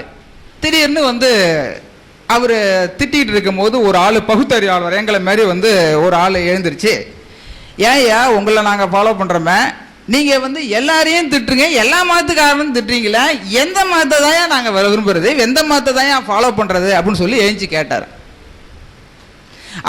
அதுக்கு அவர் சிறிது கூட தயக்கம் இல்லாமல் யோசிக்காமல், நீ ஒரு மதத்தை பின்பற்ற வேண்டாம் என்றால் ஒரே மதம், அது இஸ்லாம் தான், அதை ஃபாலோ பண்ணுன்னு சொல்லி சொன்னார். அதற்கு பிறகு இன்னொன்னையும் கொஞ்சம் நல்லா கவனிக்கணும், பின்னாடி சொல்ல போறேன், அது வருத்தப்படக்கூடாது. அதாவது வந்து இன்னொன்னையும் சொல்ல நல்லா கவனிக்கணும். சரிங்க, இருக்கிறதுலே இஸ்லாம் மதம் தான் சிறந்த மதமா, வேற எந்த மதம் சிறந்த மதம் இல்லையா அப்படின்னு சொல்லி இன்னொரு ஆளு, எங்களை மாதிரி ஆள் தான், இன்னொரு ஆளு எஞ்சி கேட்கிறார். கேட்ட உடனே அவரு சொன்னாரு, எனக்கு 3 புள்ளப்பா, 3 புள்ளைங்கிறது யாராருன்னு உங்களுக்கு தெரிஞ்சிருக்கும், இந்து, முஸ்லீம், கிறிஸ்டியன். எனக்கு 3 புள்ளப்பா, ஒரு புள்ள வந்து எனக்கு சொத்தை பிரித்து கொடுக்கலன்னா உன்னை வயிற்றுல குத்துருவான்டா அப்படின்னு சொல்லி சொல்கிறான். அவனுக்கு கொடுக்கலன்னா வந்து என்னை வயிற்றுல குத்துருவான், எனக்கு உயிர் போயிடும். இன்னொரு குழந்தை கழுத்தில் வந்து கத்தியை வச்சுக்கிட்டு இருக்கான், அவனுக்கு வந்து சொத்தை பிரித்து கொடுக்கலன்னா அவன் கழுத்தில் கத்தியை குத்துருவான், உயிர் போயிடும். இன்னொரு குழந்தை, நீ எனக்கு சொத்தை பிரித்து கொடுக்கலன்னா நான் ஊட்ட கொளுத்தி விடுவேன் அப்படின்னு சொல்லுவான். உடனே வந்து ஊட்ட தானே கொளுத்துறான், நம்ம உயிர் தப்பிச்சுக்கலான்னு சொல்லிட்டு வெளில ஓடியாந்தோம். அந்த ஊட்ட கொளுத்தின புள்ள தான் இஸ்லாமு. கொஞ்சம் நல்லா தவிர்த்து வச்சுங்க. தவறுகள் இருக்கு எல்லா மதத்திலையும். ஆனா அதை விட குறைவாக இருக்கக்கூடிய தவறுகள் இருக்கக்கூடிய ஒரு மதம் ஒண்ணுன்னா அது இஸ்லாமு. தவறுகள் இல்லைன்னு சொல்ல வரல. கொஞ்சம் நல்லா முன்னாடி இருக்கிறதுக்கு தட்டினீங்க, இப்ப இருக்கிறதுக்கு என்ன நீ வெறுக்கிறீங்கன்னு நினைக்கிறேன். அதாவது வந்து முன்னாடி இருக்கிறதுக்கு வந்து தட்டினீங்க, இப்போதைக்கு இருக்கிறது வந்து இது பண்ணி ஓகே. எனவே இருந்தாலும் நான் சொல்ல வேண்டிய கருத்தை சொல்லி தான் ஆகணும், வேற வழி கிடையாது. மதிப்புக்குரிய சகோதரர்களே, இந்த கருத்தை அவர் சொல்லிருக்காருன்னா ஏன் சொல்லியிருக்காரு? வேற எந்த மதத்திலையும் இல்லாத ஒரு சிறப்பு இருக்கு, ஆனா தவறுகள் நிறைய இருக்கு எல்லா மதத்திலையும், ஆனா இதுல குறைவா இருக்கு அப்படின்னு சொல்லியிருக்காரு. இன்னொன்னு நீங்க வந்து சொல்லணும், மதம் மதம் மதம் மதம் நம்ம சொல்றோம். மதம் அப்படிங்கிறது வந்து என்ன அப்படின்னு சொல்லி பார்த்தீங்கன்னா, மதம் அப்படிங்கிறது மனிதனுக்கு, யானைக்கு தான் பிடிக்க வேண்டும், அதாவது விலங்கினத்துக்கு தான் பிடிக்க வேண்டிய ஒரு வெறி. மதம்னா தமிழ்ல வந்து வெறி அல்லது வந்து ஒரு ஒரு என்ன தமிழ்ல சொல்றது அப்படி அகராதியில பார்த்தீங்கன்னா திமிரு அல்லது ஒரு நோய் அப்படின்னு சொல்றோம். அது மனிதனுக்கு பிடிக்க கூடாது. எதுக்கு? விலங்கினத்தை ஆகிய எதை மட்டும் திமிரு பிடிச்சோன்னு சொல்லுவோம், மதம் பிடிச்சுன்னு சொல்லுவோம். யானைக்கு தான் பிடிக்கக்கூடிய ஒன்றை ஒழிஞ்சு மனிதனுக்கு பிடிக்க கூடாது அப்படின்னு சொல்லி அவர் சொல்லியிருக்காரு. திரும்பவும் வந்து மதம் பிடித்தவர்கள் எல்லோருமே வந்து மதத்தில் இருக்கக்கூடிய வழிகளை மதத்தில் வந்து நல்வழிதான் படுத்துகிறோம் அப்படின்னு சொல்லி எல்லா மதமே சொல்றாங்க. ஆனா எல்லா மதத்தில் உள்ளவர்களும் நல்வழிதான் படுத்துகிறார்கள் என்றால் நீதிமன்றங்களில் நிரம்பி வழிகின்றன, பிளஸ் போலீஸ் ஸ்டேஷன்ல நிரம்பி வழிகின்றன மக்கள் கூட்டம். அவர்களுக்கெல்லாம் இந்த அத்தனை மதங்களும் போதிக்கவில்லையா?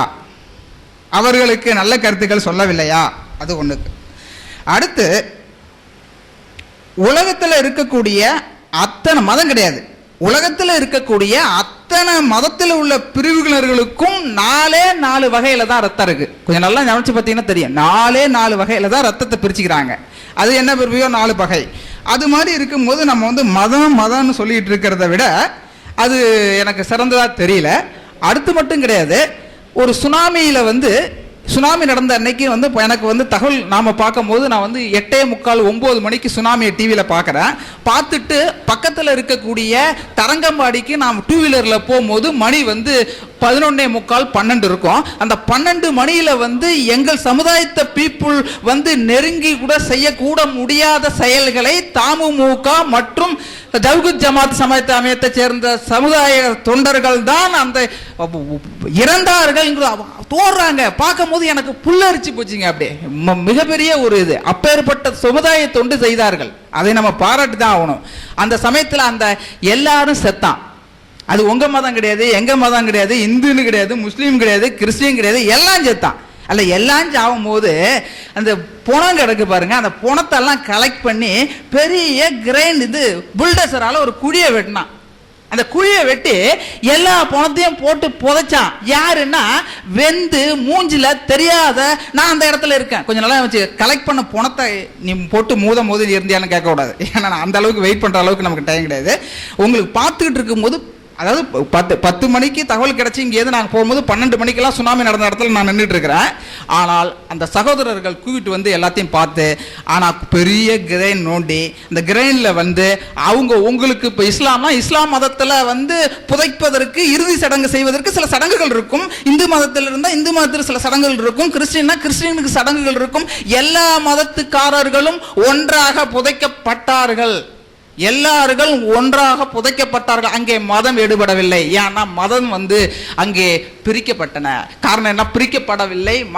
மக்களாக பார்க்கப்பட்டார்கள், பிணங்களாக பார்க்கப்பட்டார்கள். எல்லாரும் ஒன்றாக புதைக்கப்பட்டார்கள். கொஞ்சம் நல்லா கவனிங்க. எனக்கு இதை பார்த்தோன்னா ஒரு சின்ன பாடலை கொஞ்சம் நான் நினைவு கூறுறேன். கொஞ்சம் நல்லா கவனிங்க.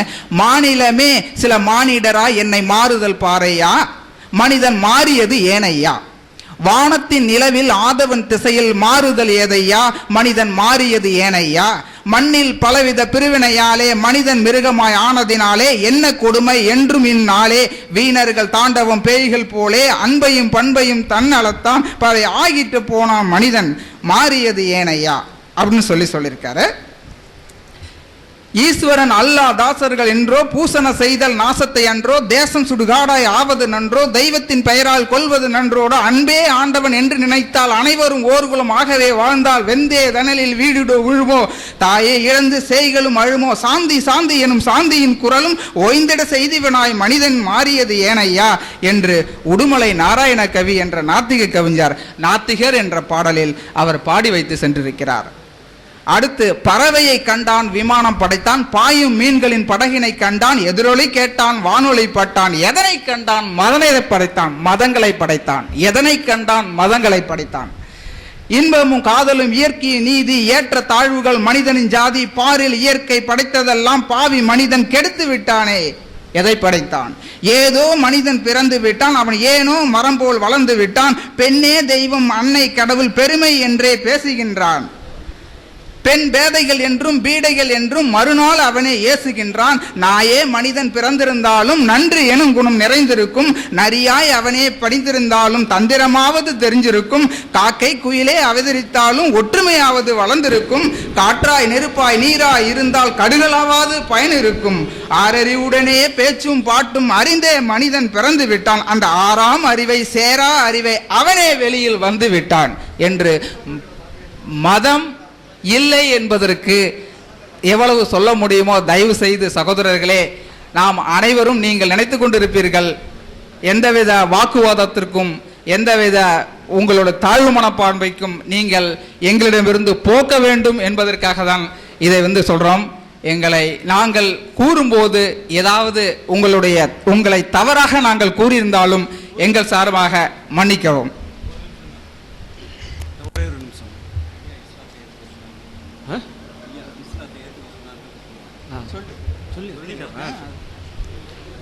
வணக்கம் சகோதரர்களே, இது இறுதி உரை என்பதால் நன்றி சகோதரர்களே. அதாவது பகுத்தறிவு நாத்திகம் அப்படிங்கிறது நம்மளுடைய பார்வையில், அதாவது எப்போதும் பகுத்தறிவுக்காரர்கள் ஒரே மாதிரி தான் இருக்கிறாங்க. அதாவது எப்படின்னா, ஒரு கோயிலுக்கு போகும்போது எல்லாரும் அதாவது கடவுள் இருந்தால் பார்த்து பாருங்கிறதுலாம் அது பழைய வாதமாக இருந்தாலும், நீங்கள் கோயிலுக்கு போகும்போது கடவுளோட உள்ளே போய் அதாவது காலில் வாசலில் செருப்பை கழட்டிட்டு உள்ளே போகும்போது உள்ளே போய் எல்லாம் இருக்கட்டும் யாராக இருக்கட்டும் எல்லாத்துக்கும் உள்ளே தொழுதுட்டு வெளியில் வரும்போது விட்டுட்டு வந்துடுங்க. அங்கே உள்ளே போய் சாமி கும்பிட்றப்ப எல்லாம் கரெக்டாக இருந்துட்டு வெளியில் வந்து திரும்பி மாறிடுறீங்களே, எப்பயும் ஒரே மாதிரி இருக்கணும்ல சாமி கும்பிட்றவங்க. ஏன் அப்புறம் இந்த மாரி இருக்கும்? நாங்கள் எப்பயும் ஒரே மாதிரி மனித சிந்தனையோடு இருக்கோம். பகுத்தறிவுங்கிறது தான், மனித நேயத்தோட எப்போதும் ஒரே சிந்தனையோடு இருக்கோம். நீங்கள் கும்பிடும் போது காலில் செருப்பு வரும் போது மனசை உள்ள அதை கெட்ட எண்ணத்தை வெளில விட்டு உள்ளே போயிட்டு வந்துடுறீங்க. அதுதான் எப்போதும் மனித நேயத்தோடு இருப்பது தான் பகுத்தறிவு. லைனாக உட்காந்து இல்லைங்க, 55 நிமிஷம் இருக்குது கேள்வி பதிலுக்கு. ஒருத்தராக கேளுங்க.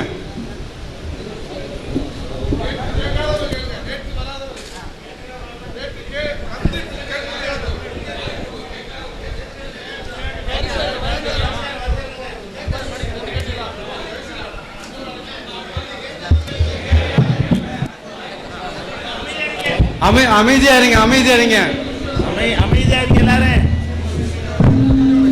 சந்தகன மாதிரி இருக்கு. அமைதியா இருக்குமா? 1 hour தான் கேள்வி பதில். கேளுமா நீ ஆரம்பிச்சு. அஸ்ஸலாமு அலைக்கும். எனக்கு கேள்வி கடவுள் மறுப்பு இயக்கத்துக்கு. அதாவது நேற்று இருக்கிற டாபிக்கே ஆக்சுவலி ஃபுல்லாக கம்ப்ளீட் ஆகல.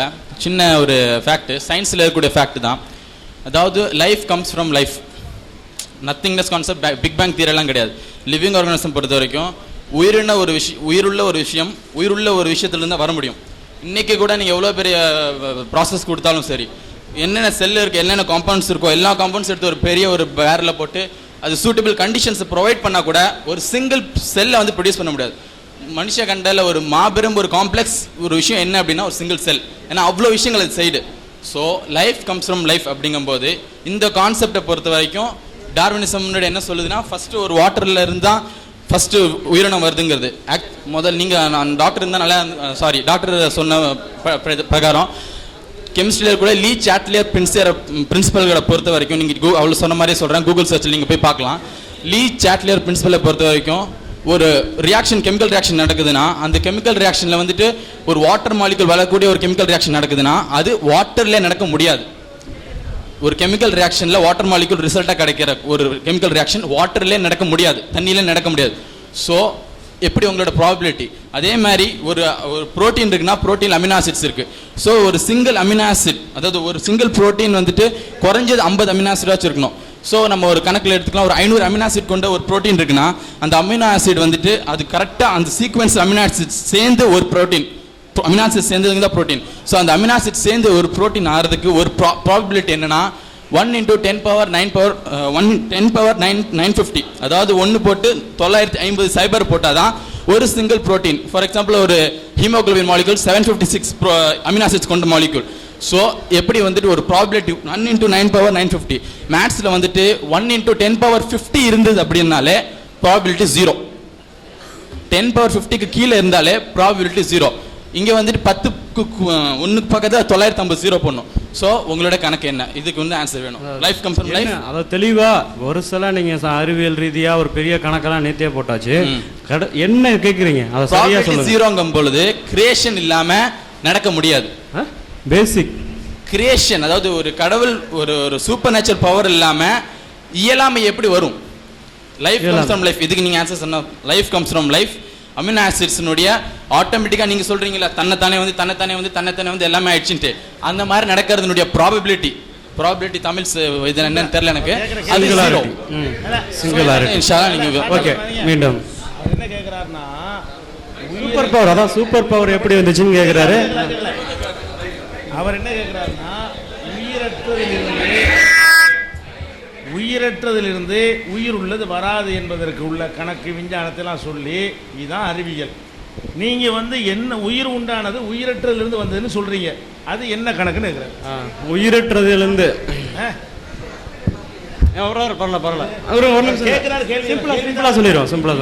சிம்பிளா, அதாவது உயிரற்றதிலிருந்து வந்தது உயிர் இல்லாத வந்து சரியான உலகம் தான்.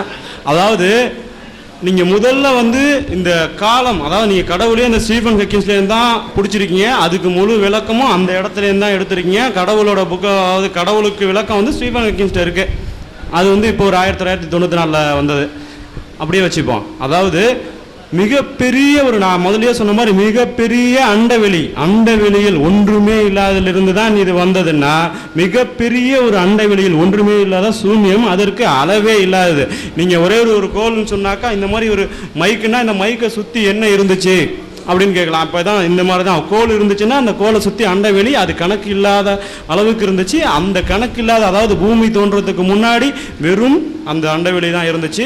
அது அதாவது நீங்கள் இதுக்கு முன்னாடி என்ன இருந்துச்சு, அப்போ அண்டவெளி, அதுக்கு முன்னாடி வெளியில் என்ன இருந்துச்சு அப்புறம் கேட்டேன்னா அது அண்டவெளி இருந்துச்சு. அப்போ நீங்கள் ஒன்று இருந்துச்சுன்னு சொன்னால் அதுக்கு வெளியில் என்ன இருக்குங்கிற கேள்வி தொடர்ந்துக்கிட்டே போயிருக்கும். அதுக்கு வெளியிலன்னு சொல்லி அண்டவெளி கணக்கு இல்லாமல் போயிடும். அந்த வெறும் அண்டவெளியில் ஏற்பட்ட மிகப்பெரிய அழுத்தத்தின் பெயரால் ஏற்பட்டது தான் அந்த அழுத்தத்தின் பெயரால் ஏற்பட்ட பெருவெடிப்பு.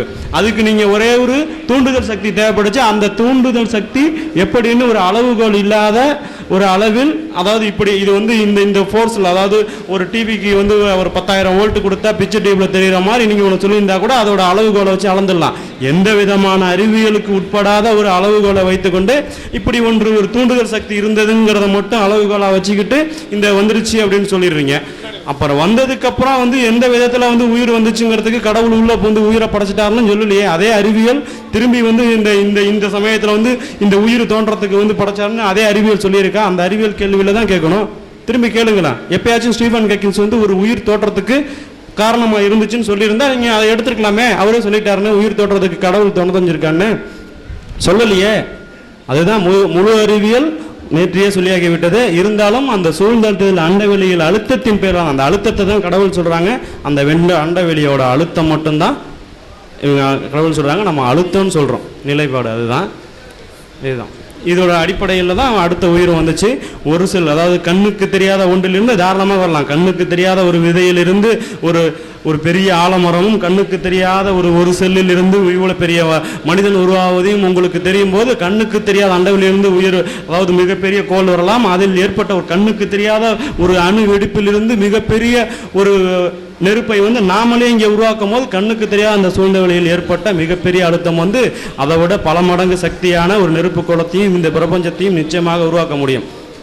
அதற்கான அறிவியல் பூர்வமான விளக்கத்திற்கு தான் காத்திருக்கிறோம். அதுதான் உண்மை. ஒரு அதான் நான் சொல்லிடுறேன்.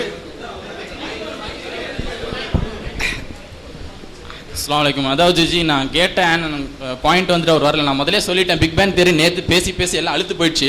நான் பிக் பேங் தியரி கான்செப்டே வரல. லிவிங் ஆர்கானிசம் வந்து ஒரு லிவிங் ஆர்கானிசம் மூலமாக தான் வர முடியும் அப்படின்னு சொன்னேன். ஆமாம், இவர்கிட்ட கேட்குறேன். அதே தான். அதாவது கேட்டேன், விளங்கிட்டேன்.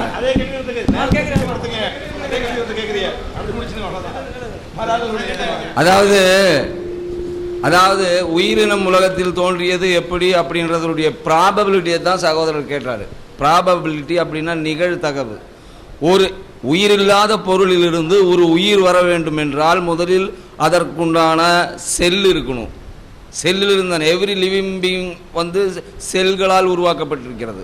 இந்த செல்களுக்கு அடிப்படையாக இருக்கிறது புரோட்டீன். இந்த புரோட்டீன் உண்டாகக்கூடிய ப்ராபபிலிட்டியை தான் சகோதரர் ரொம்ப கரெக்டான புள்ளி விவரத்தோடு சொன்னார். இந்த புரோட்டீன் உண்டாகிறதுக்கு கிரியேட்டர் யாரும் இல்லாமல் இயற்கையில் தானாக உண்டாகணும்னு வச்சுக்கோங்க. அப்படின்னா அதனுடைய ப்ராபபிலிட்டி 10⁻⁹ சொன்னார். சரியான புள்ளி விவரம் அது. இதுக்கு என்ன அர்த்தம் அப்படின்னு கேட்டிங்கன்னா, ஒன்றுக்கு பின்னால் 950 சைபர்கள் போட்டால் அந்த எண்ணின் மதிப்பு என்னவோ அந்த அளவுக்கு நிகழ்ச்சிகள் நடந்தால்தான் ஒரு செல் உருவாகும் அப்படின்றது அதுக்கு அர்த்தம். விஞ்ஞானிகள் கண்டுபிடிச்ச கணக்கு இது. இப்போ விஞ்ஞானிகள் வேற ஒரு கணக்கு கண்டுபிடிச்சிருக்கிறாங்க. ஒன்றுக்கு பின்னால் 50 சைபர்கள் போட்டால் அந்த எண்ணின் மதிப்பு என்னவோ அந்த அளவுக்கு நிகழ்ச்சிகள் இயற்கையில் நடந்தால்தான் ஒரு பொருள் உண்டாகும் என்று இருக்குமே. ஆனால் அப்படிப்பட்ட பொருள் ஒன்று இயற்கையில் இருக்கவே இருக்காது, தோன்றவே தோறாது. Probability out. இதைத்தான் அந்த சகோதரர் கரெக்டா ஏதோ ஒரு ஜேர்னல்ல படிச்சுட்டு வந்து சொல்றாரு, கேட்கிறாரு.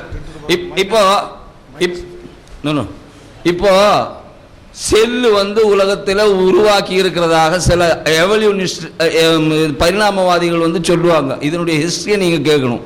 அதாவது ஃபர்ஸ்ட் இந்த செல்லு உருவாக்குறதுக்காக ஸ்டான்லி மில்லர் அப்படின்ற ஒரு விஞ்ஞானி முயற்சி பண்ணாரு.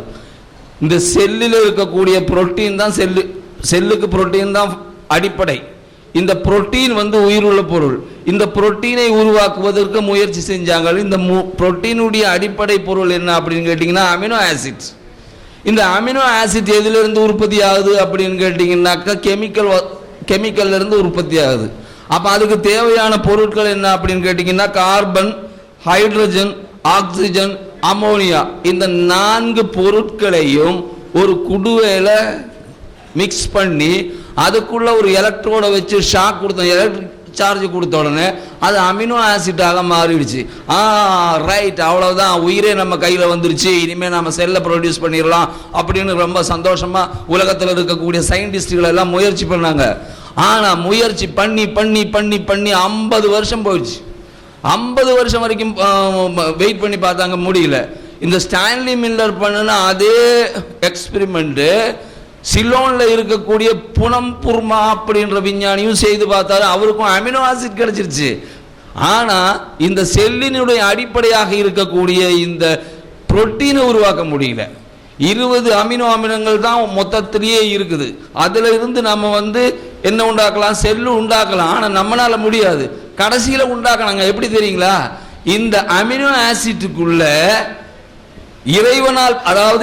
இறைவனால் படைக்கப்பட்ட ஒரு என்சைம், அவர்களுடைய பாஷையில சொன்னா இயற்கையில் இருக்கக்கூடிய ஒரு என்சைம், மனிதனால் உற்பத்தி செய்யப்படாத ஒரு என்சைம், அதுல மிக்ஸ் பண்ண உடனே இதோ அப்படியே ஒரு புரோட்டீன் உள்ளாகுது. இப்ப என்ன பண்ணி